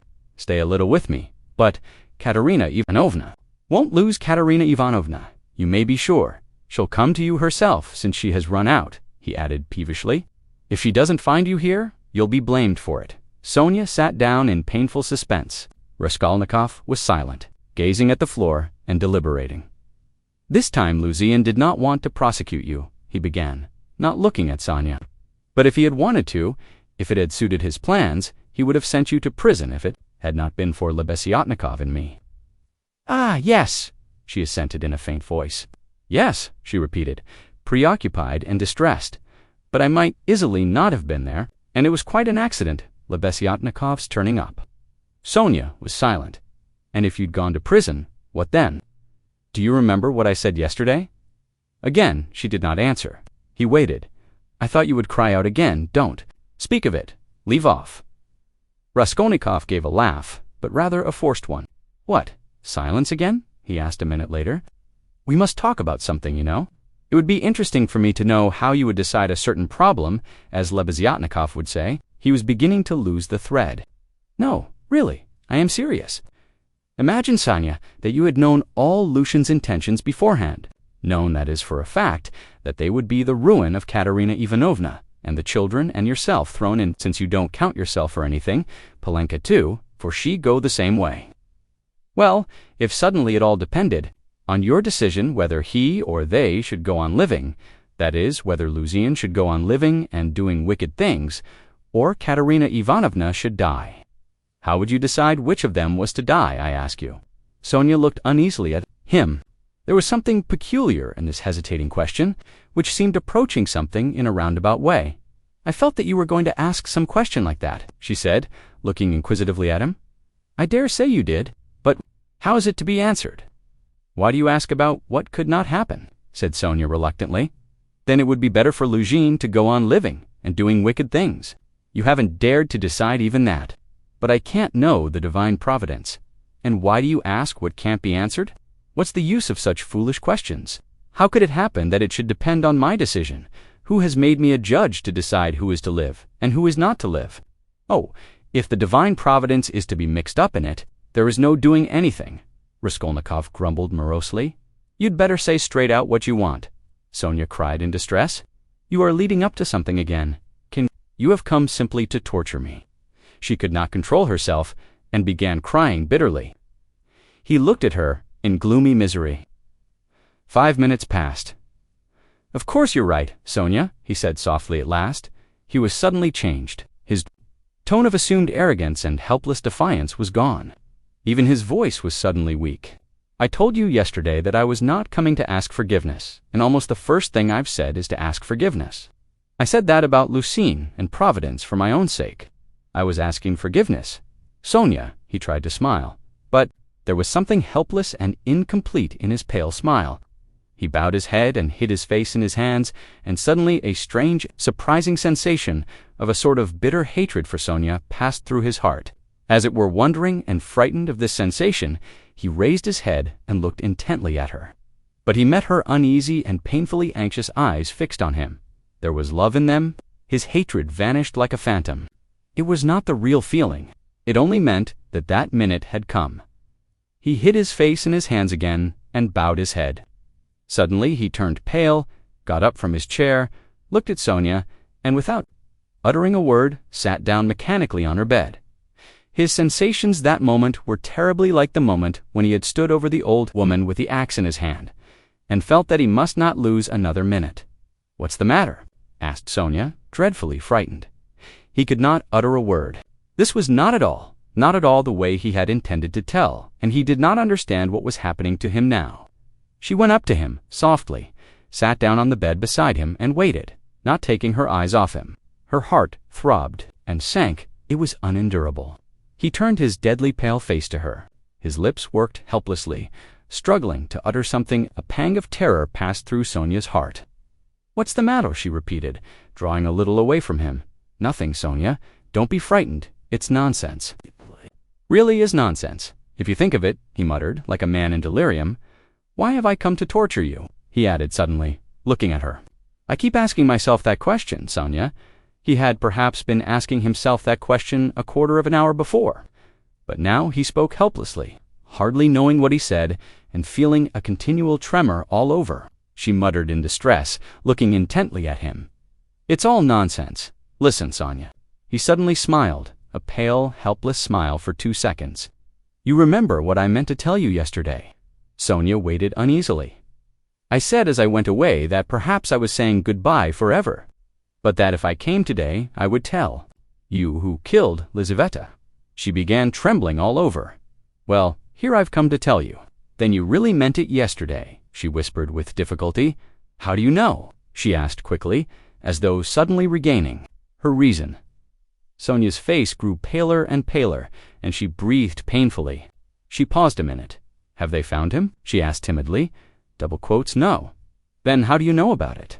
she asked again, hardly audibly. And again, after a minute's pause, he turned to her and looked very intently at her, said, with the same distorted, helpless smile. A shudder passed over her. "But why do you frighten me like this?" she said, smiling like a child. "I must be a great friend of his, since I know," Raskolnikov went on, still gazing into her face, as though he could not turn his eyes away. "He did not mean to kill that Lizaveta. He killed her accidentally. He meant to kill the old woman when she was alone, and he went there, and then Lizaveta came in. He killed her too. Another awful moment passed. Both still gazed at one another. "You can't guess, then?" he asked suddenly, feeling as though he were flinging himself down from a steeple. "No," whispered Sonia. As soon as he had said this again, the same familiar sensation froze his heart. He looked at her, and all at once seemed to see in her face the face of Lizaveta. He remembered clearly the expression in Lizaveta's face when he approached her, with the axe and she stepped back to the wall, putting out her hand with childish terror in her face. Looking as little children do when they begin to be frightened of something, looking intently and uneasily at what frightens them, shrinking back and holding out their little hands on the point of crying. Almost the same thing happened now to Sonia, with the same helplessness and the same terror. She looked at him for a while and, suddenly putting out her left hand, pressed her fingers faintly against his breast and slowly began to get up from the bed, moving further from him and keeping her eyes fixed even more immovably on him. Her terror infected him. The same fear showed itself on his face. In the same way, he stared at her, and almost with the same childish smile. "Have you guessed?" he whispered at last. "Good God!" broke in an awful wail from her bosom. She sank helplessly on the bed with her face in the pillows, but a moment later she got up, moved quickly to him, seized both his hands and, gripping them tight in her thin fingers, began looking into his face again with the same intense stare. In this last desperate look, she tried to look into him and catch some last hope, but there was no hope. There was no doubt remaining. It was all true. Later on, indeed, when she recalled that moment, she thought it strange and wondered why she had seen at once that there was no doubt. She could not have said, for instance, that she had foreseen something of the sort. And yet now, as soon as he told her, she suddenly fancied that she had really foreseen this very thing. "Stop, Sonia. Enough. Don't torture me," he begged her miserably. It was not at all like this he had thought of telling her. But this is how it happened. She jumped up, seeming not to know what she was doing, and, wringing her hands, walked into the middle of the room, but quickly went back and sat down again beside him, her shoulder almost touching his. All of a sudden, she started as though she had been stabbed, uttered a cry, and fell on her knees before him. She did not know why. What have you done to yourself?" she said in despair, and, jumping up, she flung herself on his neck, threw her arms round him, and held him tightly. Raskolnikov drew back and looked at her with a mournful smile. "You are a strange girl, Sonia. You kiss me and hug me when I tell you about that. You don't think what you are doing. There is no one in the whole world now so unhappy as you," she cried in a frenzy, not hearing what he said, and she suddenly broke into violent hysterical weeping. A feeling long unfamiliar to him flooded his heart and softened it at once. He did not struggle against it. 2 tears started into his eyes and hung on his eyelashes. "Then you won't leave me, Sonia," he said, looking at her almost with hope. "No, never, nowhere," cried Sonia. "I will follow you. I will follow you everywhere." "Oh, my God. Oh, how miserable I am. Why didn't I know you before? Why didn't you come before? Oh dear, here I have come. Yes, now. What's to be done now? Together, she repeated, as it were, unconsciously, and she hugged him again. "I'll follow you to Siberia." He recoiled at this, and the same hostile, almost haughty smile came to his lips. "Perhaps I don't want to go to Siberia yet, Sonia," he said. Sonia looked at him quickly. Again, after her first passionate, agonizing sympathy for the unhappy man, the terrible idea of the murder overwhelmed her. In his changed tone, she seemed to hear the murderer speaking. She looked at him, bewildered. She knew nothing as yet. Why, how, with what object it had been. Now all these questions rushed at once into her mind, and again she could not believe it. He is a murderer. Could it be true? What's the meaning of it? Where am I? She said in complete bewilderment, as though still unable to recover herself. "How could you, a man like you, how could you bring yourself to it? What does it mean?" "Oh, well, to plunder." "Leave off, Sonia," he answered wearily, almost with vexation. Sonia stood as though struck dumb. Suddenly she cried, "You were hungry! It was to help your mother?" "Yes." "No, Sonia, no," he muttered, turning away and hanging his head. "I was not so hungry. I certainly did want to help my mother. But that's not the real thing either. Don't torture me, Sonia." Sonia clasped her hands. Could it all be true? Good God, what a truth! Who could believe it? And how could you give away your last farthing, and yet rob and murder? "Ah!" she cried suddenly. "That money you gave Katerina Ivanovna! That money! Can that money—" "No, Sonia," he broke in hurriedly. "That money was not it. Don't worry yourself. That money my mother sent me, and it came when I was ill, The day I gave it to you." Sonia listened to him in bewilderment and did her utmost to comprehend.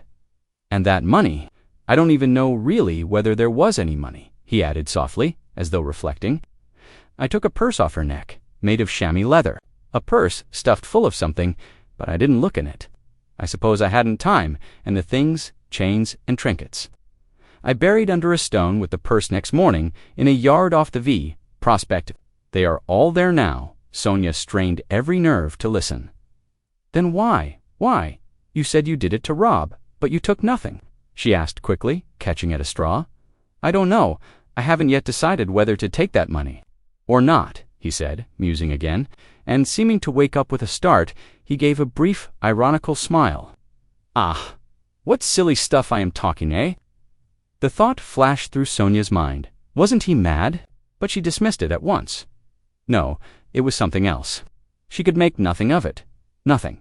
"Do you know, Sonia," he said suddenly, with conviction, "let me tell you, if I'd simply killed because I was hungry," laying stress on every word and looking enigmatically but sincerely at her, "I should be happy now. You must believe that." "What would it matter to you?" he cried a moment later with a sort of despair. "What would it matter to you if I were to confess that I did wrong? What do you gain by such a stupid triumph over me?" "Ah, Sonia, was it for that I've come to you today?" Again Sonia tried to say something, but did not speak. "I asked you to go with me yesterday because you are all I have left." "Go where?" asked Sonia timidly. "Not to steal and not to murder. Don't be anxious," he smiled bitterly. "We are so different, and you know, Sonia, it's only now, only this moment, that I understand where I asked you to go with me yesterday. Yesterday, when I said it, I did not know where. I asked you for one thing. I came to you for one thing, not to leave me." "You won't leave me, Sonia," she squeezed his hand. "And why? Why did I tell her? Why did I let her know?" he cried. Minute later, in despair, looking with infinite anguish at her. "Here, you expect an explanation from me, Sonia? You are sitting and waiting for it? I see that, but what can I tell you? You won't understand, and will only suffer misery on my account. Well, you are crying and embracing me again. Why do you do it? Because I couldn't bear my burden and have come to throw it on another. You suffer too, and I shall feel better. And can you love such a mean wretch? But aren't you suffering too?" cried Sonia. Again a wave of the same feeling surged into his heart, and again for an instant softened it. "Sonia, I have a bad heart. Take note of that. It may explain a great deal. I have come because I am bad. There are men who wouldn't have come. But I am a coward and a mean wretch. But never mind, that's not the point. I must speak now, but I don't know how to begin." He paused and sank into thought. "Ah, we are so different," he cried again. "We are not alike. And why? Why did I come? I shall never forgive myself that." No, it was a good thing you came," cried Sonia. "It's better I should know. Far better." He looked at her with anguish. "What if it were really that?" he said, as though reaching a conclusion. "Yes, that's what it was. I wanted to become a Napoleon. That is why I killed her. Do you understand now?" "No," Sonia whispered, naively and timidly. "Only speak. Speak. I shall understand. I shall understand it myself," she kept begging him. "You'll understand. Very well. We shall see." He paused and was for some time lost in meditation. It was like this. I asked myself one day this question. What if Napoleon, for instance, had happened to be in my place, and if he had not had Toulon, nor Egypt, nor the passage of Mont Blanc to begin his career with, but instead of all those picturesque and monumental things, there had simply been some ridiculous old hag, a pawnbroker, who had to be murdered too to get money from her trunk for his career, you understand? Well, would he have brought himself to that if there had been no other means? Wouldn't he have felt a pang at its being so far from monumental and sinful, too?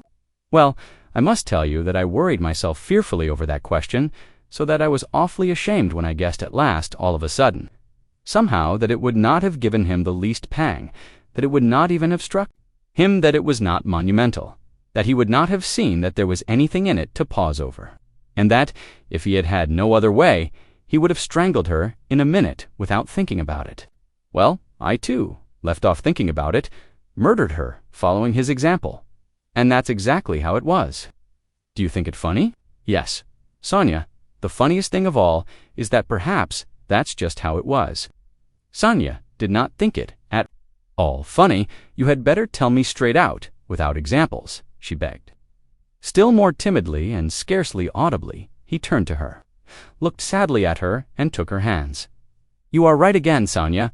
Of course that's all nonsense. It's almost all talk. You see, you know of course that my mother has scarcely anything. My sister happened to have a good education and was condemned to drudge as a governess. All their hopes were centered on me. I was a student, but I couldn't keep myself at the university and was forced for a time to leave it. Even if I had lingered on like that, in 10 or 12 years, I might, with luck, hope to be some sort of teacher or clerk with a salary of 1,000 rubles. He repeated it as though it were a lesson, and by that time my mother would be worn out with grief and anxiety, and I could not succeed in keeping her in comfort, while my sister might well have fared worse. And it's a hard thing to pass everything by all one's life, to turn one's back upon everything, to forget one's mother, and decorously accept the insults inflicted on one's sister. Why should one, when one has buried them, to burden oneself with others, wife and children, and to leave them again without a farthing? So I resolved to gain possession of the old woman's money and to use it for my first years without worrying my mother, to keep myself at the university, and for a little while after leaving it, and to do this all on a broad, thorough scale, so as to build up a completely new career and enter upon a new life of independence. Well, that's all. Well, of course, in killing the old woman, I did wrong. Well, that's enough. He struggled to the end of his speech in exhaustion and let his head sink. That's not it. That's not it, Sonia cried in distress.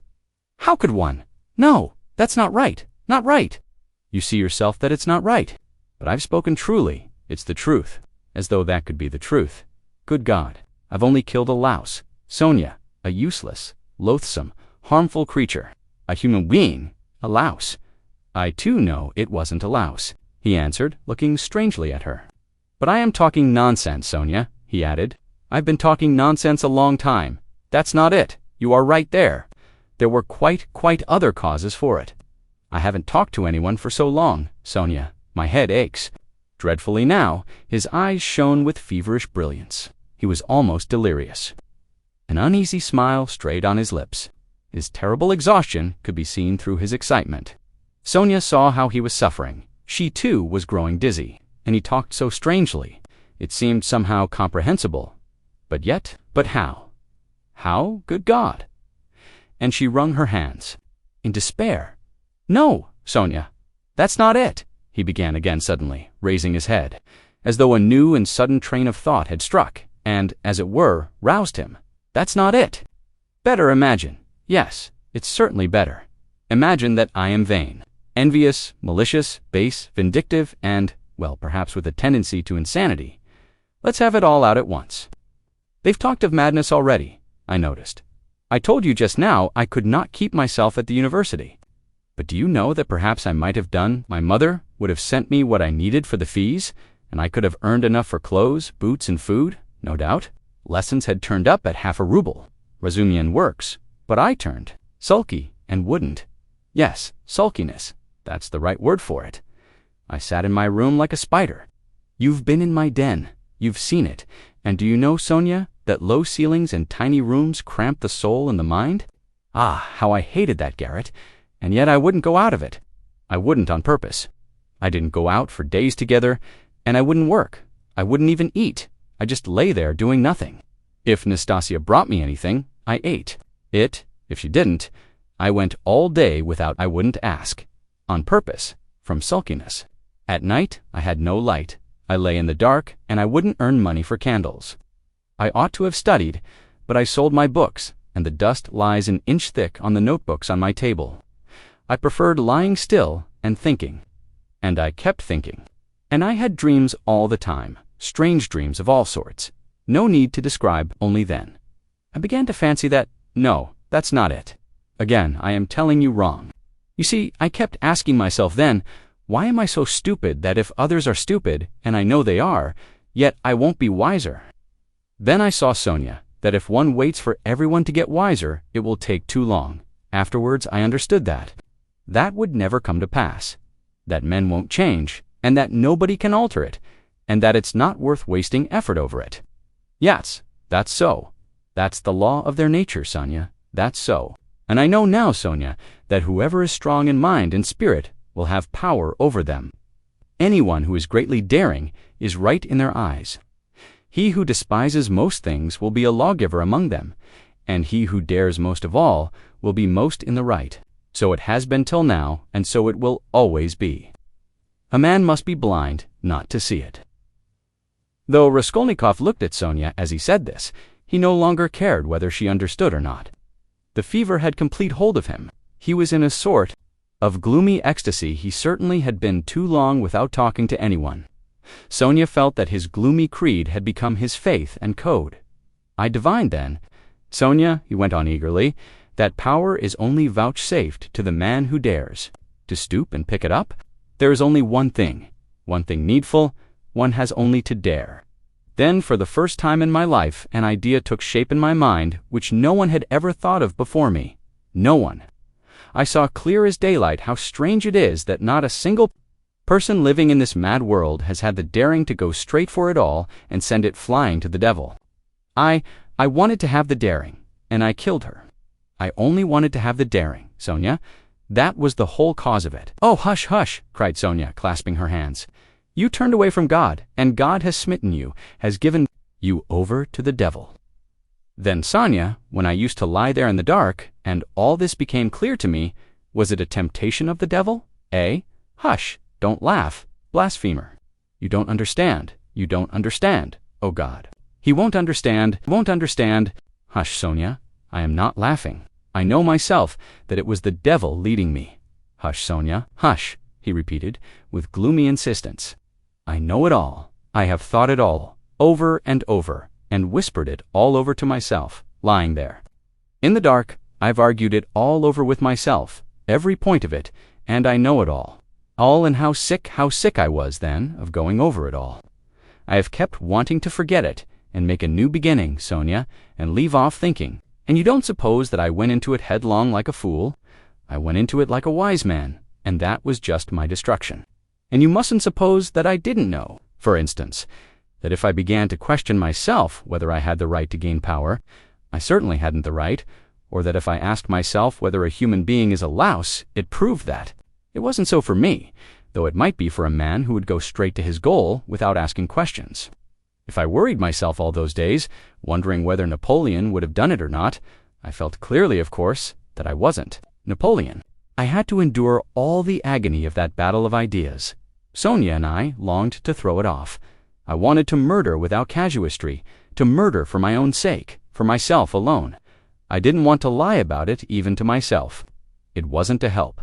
My mother, I did the murder. That's nonsense. I didn't do the murder to gain wealth and power and to become a benefactor of mankind. Nonsense. I simply did it. I did the murder for myself alone, and whether I became a benefactor to others, or spent my life like a spider, catching men in my web and sucking the life out of men, I couldn't have cared at that moment. And it was not the money I wanted, Sonia, when I did it. It was not so much the money I wanted, but something else. I know it all now. Understand me. Perhaps I should never have committed a murder again. I wanted to find out something else. It was something else led me on. I wanted to find out then, and quickly, whether I was a louse like everybody else or a man. Whether I can step over barriers or not. Whether I dare stoop to pick up or not. Whether I am a trembling creature or whether I have the right to kill. Have the right to kill. Sonia clasped her hands. "Och, Sonia," he cried irritably, and seemed about to make some retort, but was contemptuously silent. "Don't interrupt me, Sonia. I want to prove one thing only, that the devil led me on then, and he has shown me since that I had not the right to take that path, because I am just such a louse as all the rest. He was mocking me, and here I've come to you now. Welcome your guest. If I were not a louse, should I have come to you? Listen, when I went then to the old woman's, I only went to try. You may be sure of that. And you murdered her. But how did I murder her? Is that how men do murders? Do men go to commit a murder as I went then? I will tell you some day how I went. Did I murder the old woman? I murdered myself, not her. I crushed myself once, for all forever, but it was the devil that killed that old woman, not I. Enough, enough, Sonia, enough. Let me be, he cried, in a sudden spasm of agony. Let me be. He leaned his elbows on his knees and squeezed his head in his hands. As in a vice, what suffering? A wail of anguish broke from Sonia. Well, what am I to do now? He asked, suddenly raising his head and looking at her with a face hideously distorted by despair. What are you to do? She cried, jumping up, and her eyes that had been full of tears suddenly began to shine. Stand up. She seized him by the shoulder. He got up, looking at her, almost bewildered. Go at once. This very minute, stand at the crossroads, bow down, first kiss the earth which you have defiled, and then bow down to all the world and say to all men aloud, I am a murderer. Then God will send you life again. Will you go? Will you go? She asked him, trembling all over, snatching his two hands, squeezing them tight in hers, and gazing at him with eyes full of fire. He was amazed at her sudden ecstasy. You mean Siberia, Sonia?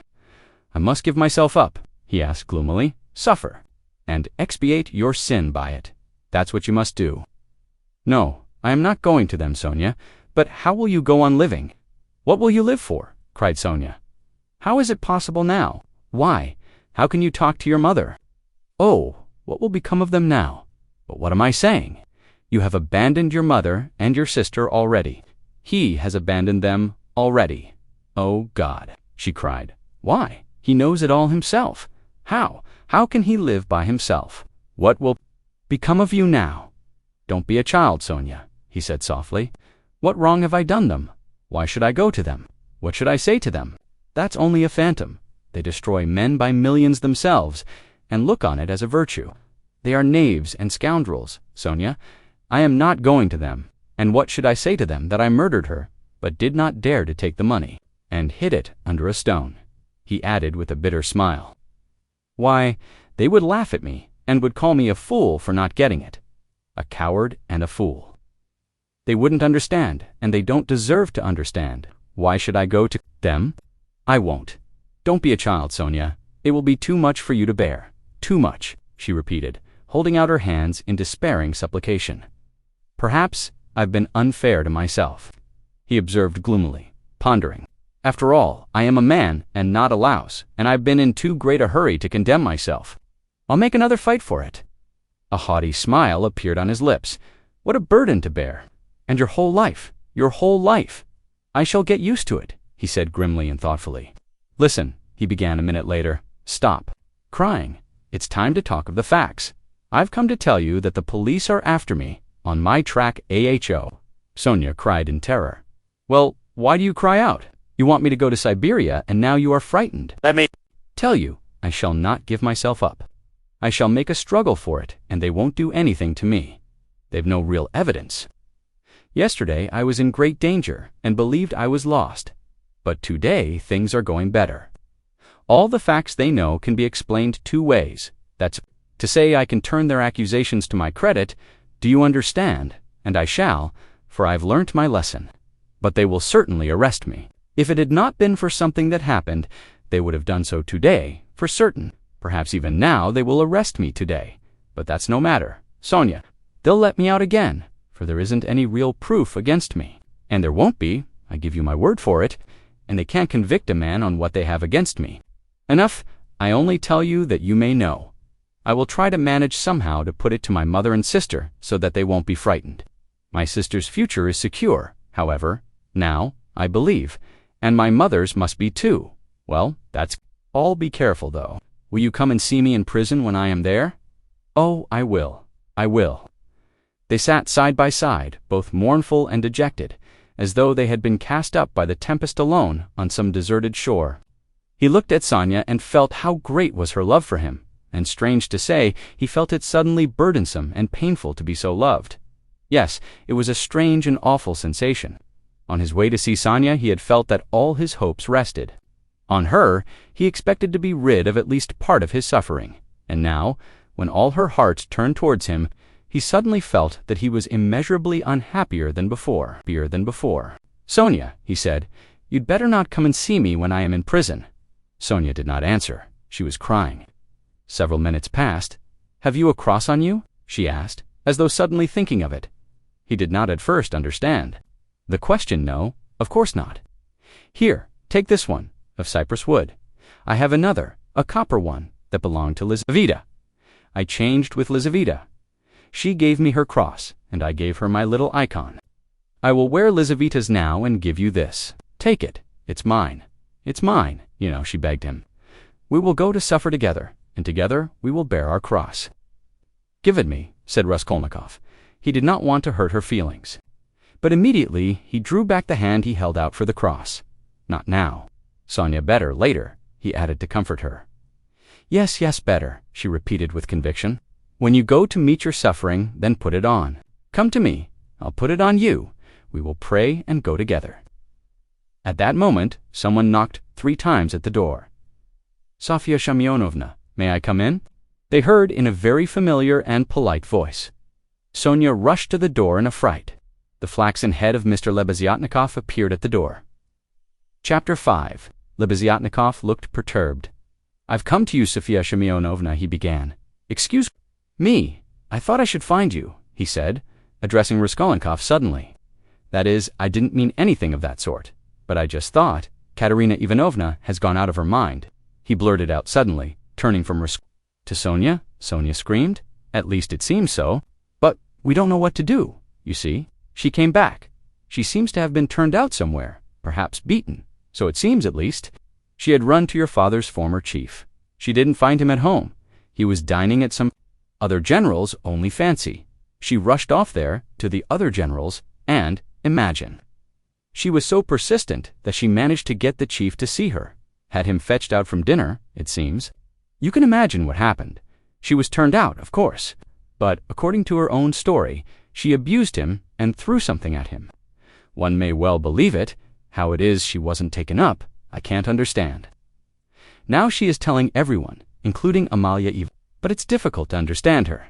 She is screaming and flinging herself about. Oh yes, she shouts that since everyone has abandoned her, she will take the children and go into the street with a barrel organ, and the children will sing, and dance, and she too, and collect money. And will go every day under the general's window to let everyone see well-born children, whose father was an official begging in the street. She keeps beating the children, and they are all crying. She is teaching Lida to sing My Village, the boy to dance, Polenka the same. She is tearing up all the clothes and making them little caps like actors. She means to carry a tin basin and make it tinkle. Instead of music, she won't listen to anything. Imagine the state of things. It's beyond anything. Lebeziatnikov would have gone on, but Sonia, who had heard him almost breathless, snatched up her cloak and hat and ran out of the room, putting on her things as she went. Raskolnikov followed her, and Lebeziatnikov came after him. "Certainly gone mad," he said to Raskolnikov as they went out into the street. "I didn't want to frighten Sofya Semyonovna, so I said it seemed like it, but there isn't a doubt of it. They say that in consumption the tubercles sometimes occur in the brain. It's a pity I know nothing of medicine. I did try to persuade her, but she wouldn't listen." "Did you talk to her about the tubercles?" "Not precisely of the tubercles. Besides, she wouldn't have understood. But what I say is that if you convince a person logically that he has nothing to cry about, he'll stop crying. That's clear. Is it your conviction that he won't?" "Life would be too easy if it were so," answered Raskolnikov. Excuse me. Of course it would be rather difficult for Katerina Ivanovna to understand, but do you know that in Paris they have been conducting serious experiments as to the possibility of curing the insane simply by logical argument. One professor there, a scientific man of standing, lately dead, believed in the possibility of such treatment. His idea was that there's nothing really wrong with the physical organism of the insane, and that insanity is, so to say, a logical mistake, an error of judgment, an incorrect view of things. He gradually showed the madman his error, and, would you believe it, they say he was successful. But as he made use of douches too, how far success was due to that treatment remains uncertain. So, it seems at least, Raskolnikov had long ceased to listen. Reaching the house where he lived, he nodded to Lebeziatnikov and went in at the gate. Lebeziatnikov woke up with a start, looked about him, and hurried on. Raskolnikov went into his little room and stood still in the middle of it. Why had he come back here? He looked at the yellow and tattered paper, at the dust, at his sofa. From the yard came a loud, continuous knocking. Someone seemed to be hammering. He went to the window, rose on tiptoe, and looked out into the yard. For a long time with an air of absorbed attention, but the yard was empty, and he could not see who was hammering. In the house on the left, he saw some open windows. On the windowsills were pots of sickly-looking geraniums. Linen was hung out of the windows. He knew it all by heart. He turned away and sat down on the sofa. Never, never had he felt himself so fearfully alone. Yes, he felt once more that he would perhaps come to hate Sonia now that he had made her. More miserable, why had he gone to her to beg for her tears? What need had he to poison her life? Oh, the meanness of it! "I will remain alone," he said resolutely, "and she shall not come to the prison." 5 minutes later, he raised his head with a strange smile. That was a strange thought. Perhaps it really would be better in Siberia, he thought suddenly. He could not have said how long he sat there with vague thoughts surging through his mind. All at once, the door opened and Dunya came in. At first, she stood still and looked at him from the doorway, just as he had done at Sonia. Then she came in and sat down in the same place as yesterday, on the chair facing him. He looked silently and almost vacantly at her. "Don't be angry, brother." "I've only come for 1 minute," said Dunya. Her face looked thoughtful, but not stern. Her eyes were bright and soft. He saw that she, too, had come to him with love. "Brother, now I know all. All Dmitri Prokofitch has explained and told me everything. They are worrying and persecuting you through a stupid and contemptible suspicion. Dmitri Prokofitch told me that there is no danger, and that you are wrong in looking upon it with such horror. I don't think so, and I fully understand how indignant you must be, and that indignation may have a permanent effect on you. That's what I am afraid of. As for your cutting yourself off from us, I don't judge you. I don't venture to judge you, and forgive me for having blamed you for it. I feel that I, too, if I had so great a trouble, should keep away from everyone. I shall tell Mother nothing of this, but I shall talk about you continually, and shall tell her from you that you will come very soon. Don't worry about her. I will set her mind at rest. But don't you try her too much. Come once at least. Remember that she is your mother. And now I have come simply to say," Dunya began to get up, "that if you should need me, or should need all my life or anything, call me, and I'll come. Goodbye." She turned abruptly and went towards the door. Dunya, Raskolnikov, stopped her and went towards her. "That Razumian, Dmitri Prokofitch, is a very good fellow." Dunya flushed slightly. "Well?" she asked, waiting a moment. "He is competent, hard-working, honest, and capable of real love. Goodbye, Dunya." Dunya flushed crimson. Then suddenly she took alarm. "But what does it mean, brother? Are we really parting forever that you give me such a parting message? Never mind. Goodbye." He turned away and walked to the window. She stood a moment, looked at him uneasily, and went out troubled. No, he was not cold to her. There was an instant, the very last one, when he had longed to take her in his arms and say goodbye to her, and even to tell her, but he had not dared even to touch her hand. Afterwards, she may shudder when she remembers that I embraced her, and will feel that I stole her kiss, and would she stand that test? He went on, a few minutes later, to himself. No, she wouldn't. Girls like that can't stand things. They never do. And he thought of Sonia. There was a breath of fresh air from the window.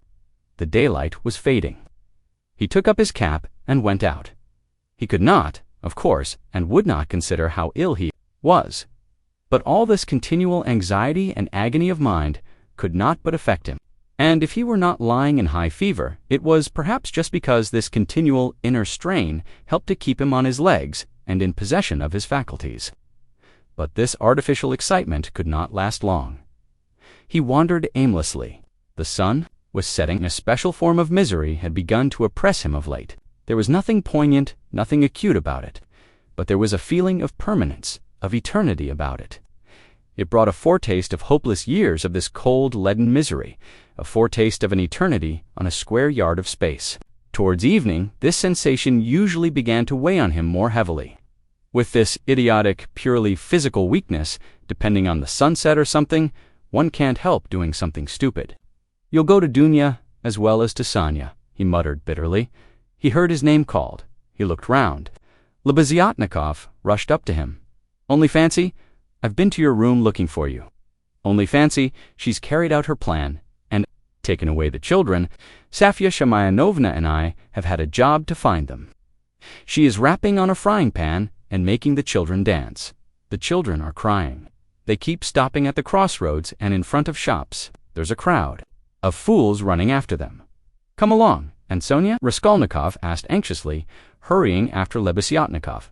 Simply frantic, but Katerina Ivanovna is absolutely frantic. I tell you, she is quite mad. They'll be taken to the police. You can fancy what an effect that will have. They are on the canal bank, near the bridge now, not far from Sofia Semyonovna's. Quite close. On the canal bank, near the bridge, and not 2 houses away from the one where Sonya lodged, there was a crowd of people, consisting principally of gutter children.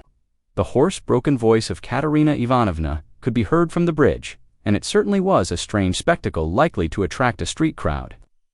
Katerina Ivanovna, in her old dress with the green shawl, wearing a torn straw hat, crushed in a hideous way on one side, was really frantic. She was exhausted and breathless. Her wasted, consumptive face looked more suffering than ever. And indeed, out of doors in the sunshine, a consumptive always looks worse than at home. But her excitement did not flag, and every moment her irritation grew more intense. She rushed at the children, shouted at them, coaxed them, told them before the crowd how to dance and what to sing, began explaining to them why it was necessary, and driven to desperation by their not understanding, beat them. Then she would make a rush at the crowd. If she noticed any decently dressed person stopping to look, she immediately appealed to him to see what these children from a genteel, one may say aristocratic, house had been brought to. She heard laughter or jeering in the crowd. She would rush at once at the scoffers and begin squabbling with them. Some people laughed, others shook their heads, but everyone felt curious at the sight of the mad woman with the frightened children. The frying pan of which Lebeziatnikov had spoken was not there. At least Raskolnikov did not see it, but instead of rapping on the pan, Katerina Ivanovna began clapping her wasted hands. When she made Lida and Kalia dance and Polenka sing, she too joined in the singing, but broke down at the second note with a fearful cough, which made her curse in despair, and even shed tears. What made her most furious was the weeping and terror of Kalia and Lida. Some effort had been made to dress the children up as street singers are dressed. The boy had on a turban made of something red and white to look like a Turk. There had been no costume for Lida. She simply had a red knitted cap, or rather a nightcap that had belonged to Marmeladov, decorated with a broken piece of white ostrich feather, which had been Katerina Ivanovna's grandmother's and had been preserved as a family possession. Polenka was in her everyday dress. She looked in timid perplexity at her mother and kept at her side, hiding her tears. She dimly realized her mother's condition and looked uneasily about her. She was terribly frightened of the street and the crowd. Sonya followed Katerina Ivanovna, weeping and beseeching her to return home. But Katerina Ivanovna was not to be persuaded. "Leave off, Sonya, leave off," she shouted, speaking fast, panting and coughing. "You don't know what you ask. You are like a child. I've told you before that I am not coming back to that drunken German. Let all Petersburg see the children begging in the streets." Though their father was an honorable man who served all his life in truth and fidelity, and one may say died in the service, Katerina Ivanovna had by now invented this fantastic story and thoroughly believed it. Let that wretch of a general see it. "And you are silly, Sonya. What have we to eat? Tell me that. We have worried you enough. I won't go on so—" "Ah, Rodion Romanovitch, is that you?" she cried, seeing Raskolnikov and rushing up to him. "Explain to this silly girl, please, that nothing better could be done. Even organ grinders earn their living, and everyone will see at once that we are different, that we are an honorable and bereaved family reduced to beggary, and that general will lose his post. You'll see, we shall perform under his windows every day, and if the Tsar drives by, I'll fall on my knees. Put the children before me, show them to him, and say, 'Defend us, Father. He is the Father of the fatherless. He is merciful. He'll protect us. You'll see. And that wretch of a general, Lida Tenezvu, Kalia, you'll dance again. Why are you whimpering? Whimpering again. What are you afraid of? Stupid.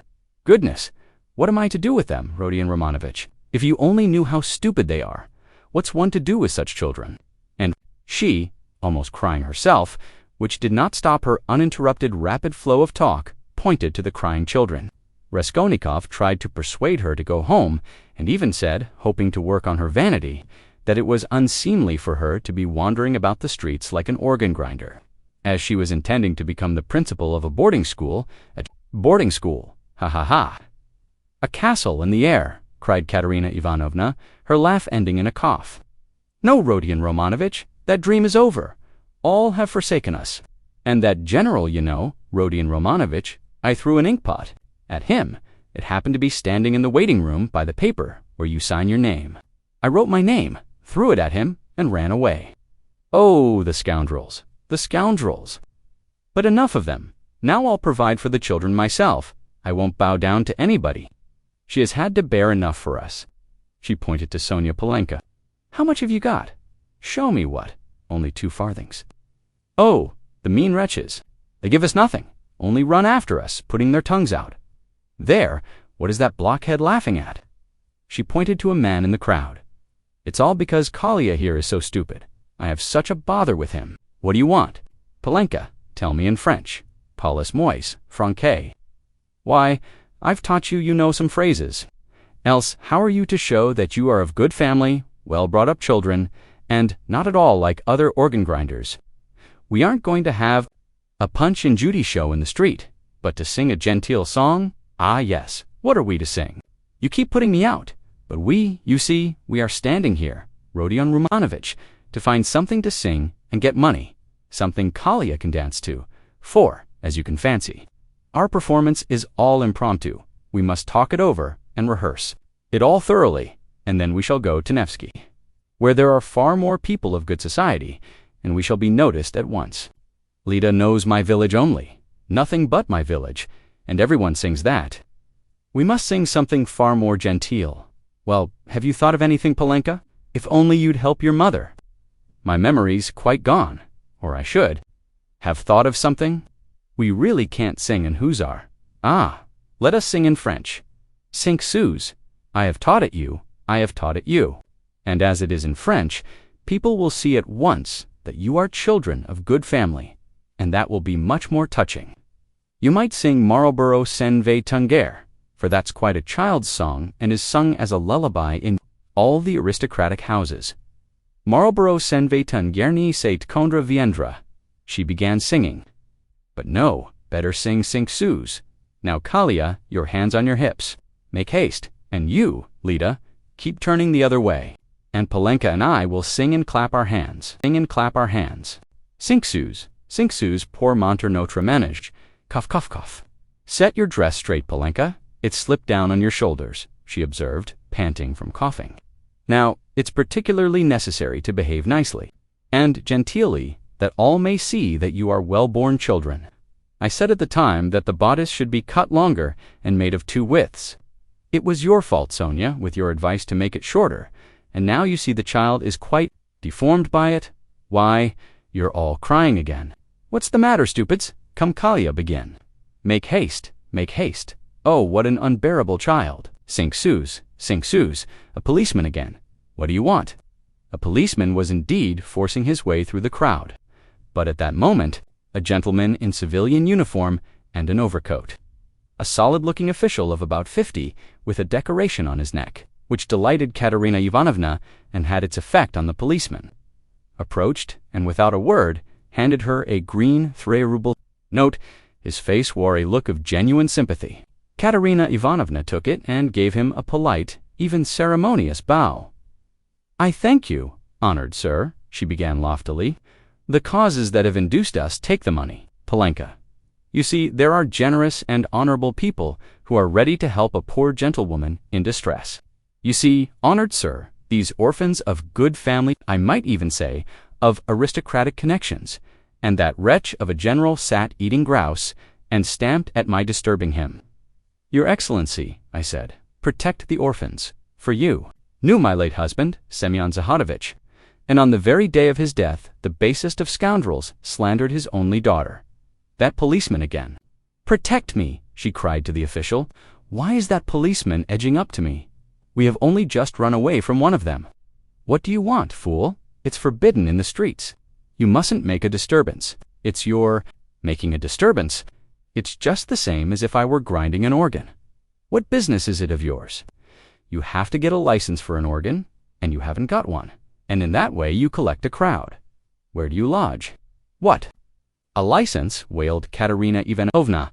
"I buried my husband today. What need of a license?" "Calm yourself, madame." "Calm yourself?" began the official. "Come along. I will escort you. This is no place for you in the crowd. You are ill." "Honored sir! Honored sir! You don't know!" screamed Katerina Ivanovna. "We are going to the Nevsky. Sonia! Sonia! Where is she? She is crying too. What's the matter with you all? Kalia! Lida! Where are you going?" she cried suddenly in alarm. "Oh, silly children! Kalia! Lida! Where are they off to?" Kalia and Lida, scared out of their wits by the crowd and their mother's mad pranks, suddenly seized each other by the hand and ran off at the sight of the policeman who wanted to take them away somewhere.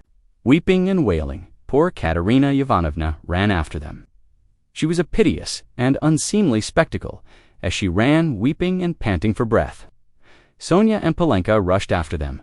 Bring them back, Sonia! Oh, stupid, ungrateful children! Catch them! It's for your sakes, She stumbled as she ran and fell down. She's cut herself. She's bleeding. Oh dear, cried Sonia, bending over her dot. All ran up and crowded around. Raskolnikov and Lebesyatnikov were the first. Her side, the official, too, hastened up, and behind him the policeman who muttered, "Bother." With a gesture of impatience, feeling that the job was going to be a troublesome one, pass on, he said to the crowd that pressed forward. "She's dying," someone shouted. "She's gone out of her mind," said another. "Lord, have mercy upon us," said a woman, crossing herself. "Have they caught the little girl and the boy?" "They're being brought back. The elder ones got them." "Ah, the naughty imps." When they examined Katerina Ivanovna carefully, they saw that she had not cut herself against a stone, as Sonia thought, but that the blood that stained the pavement red was from her chest. "I've seen that before," muttered the official to Raskolnikov and Lebesyatnikov. "That's consumption. The blood flows and chokes the patient. I saw the same thing with a relative of my own not long ago, nearly a pint of blood, all in a minute. What's to be done, though? She is dying. This way, this way." "Room," Sonia implored. "I live here. See, that house, the second from here. Come to me, make haste." She turned from one to the other. "Send for the doctor." Oh dear. Thanks to the official's efforts, this plan was adopted, the policeman even helping to carry Katerina Ivanovna. She was carried to Sonia's room, almost unconscious, and laid on the bed. The blood was still flowing, but she seemed to be coming. To herself, Raskolnikov, Lebesyatnikov, and the official accompanied Sonia into the room and were followed by the policeman, who first drove back the crowd, which followed to the very door. Polenka came in holding Kalia and Lida, who were trembling and weeping. Several persons came in too from the Kapernaumovs' room.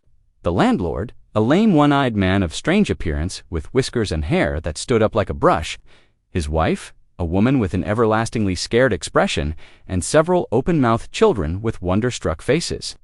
Among these, Svidrigailov suddenly made his appearance.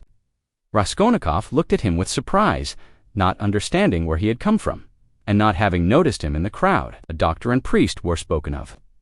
The official whispered to Raskolnikov that he thought it was too late now for the doctor, but he ordered him to be sent for. Kapernaumov ran himself. Meanwhile, Katerina Ivanovna had regained her breath. The bleeding ceased for a time. She looked with sick but intent and penetrating eyes at Sonia, who stood pale and trembling, wiping the sweat from her brow with a handkerchief. At last, she asked to be raised. They sat her up on the bed, supporting her on both sides. "Where are the children?" she said in a faint voice. "You've brought them, Polenka." "Oh, the sillies! Why did you run away, Osi?" Once more, her parched lips were covered with blood. She moved her eyes, looking about her. "So that's how you live, Sonia?" "Never once have I been in your room." She looked at her with a face of suffering. "We have been your ruin, Sonia. Polenka, Lida, Kolya, come here." "Well, here they are. Sonia, take them all. I hand them over to you. I've had enough. The ball is over." Cough, Lay me down. Let me die in peace. They laid her back on the pillow. What? The priest? I don't want him. You haven't got a ruble to spare. I have no sins. God must forgive me without that. He knows how I have suffered, and if he won't forgive me, I don't care. She sank more and more into uneasy delirium. At times, she shuddered, turned her eyes from side to side, recognized everyone for a minute, but at once sank into delirium again. Her breathing was hoarse and difficult. There was a sort of rattle in her throat. I said to him, "Your Excellency," she ejaculated, gasping after each word, "that Amalia Ludvigovna, Lida, Kolya, hands on your hips, make haste, glisse, glisse, pas de basque. Tap with your heels, be a graceful child. Du hast Diamanten unter Perlen, what next? That's the thing to sing. Du hast die Scheganzen. Augen Muchen was whilst du mehr." What an idea! Was whilst du mehr? What things the fool invents! In the heat of midday in the Vale of Dagestan, ah, how I loved it. I love that song, To Distraction Polenka. Your father, you know, used to sing it when we were engaged. Oh, those days. Oh, that's the thing for us to sing. How does it go? I've forgotten. Remind me, how was it? She was violently excited and tried to sit up. At last, in a horribly hoarse, broken voice, she began shrieking and gasping at every word, with a look of growing terror. In the heat of midday, in the Vale of Dagestan. With lead in my breast,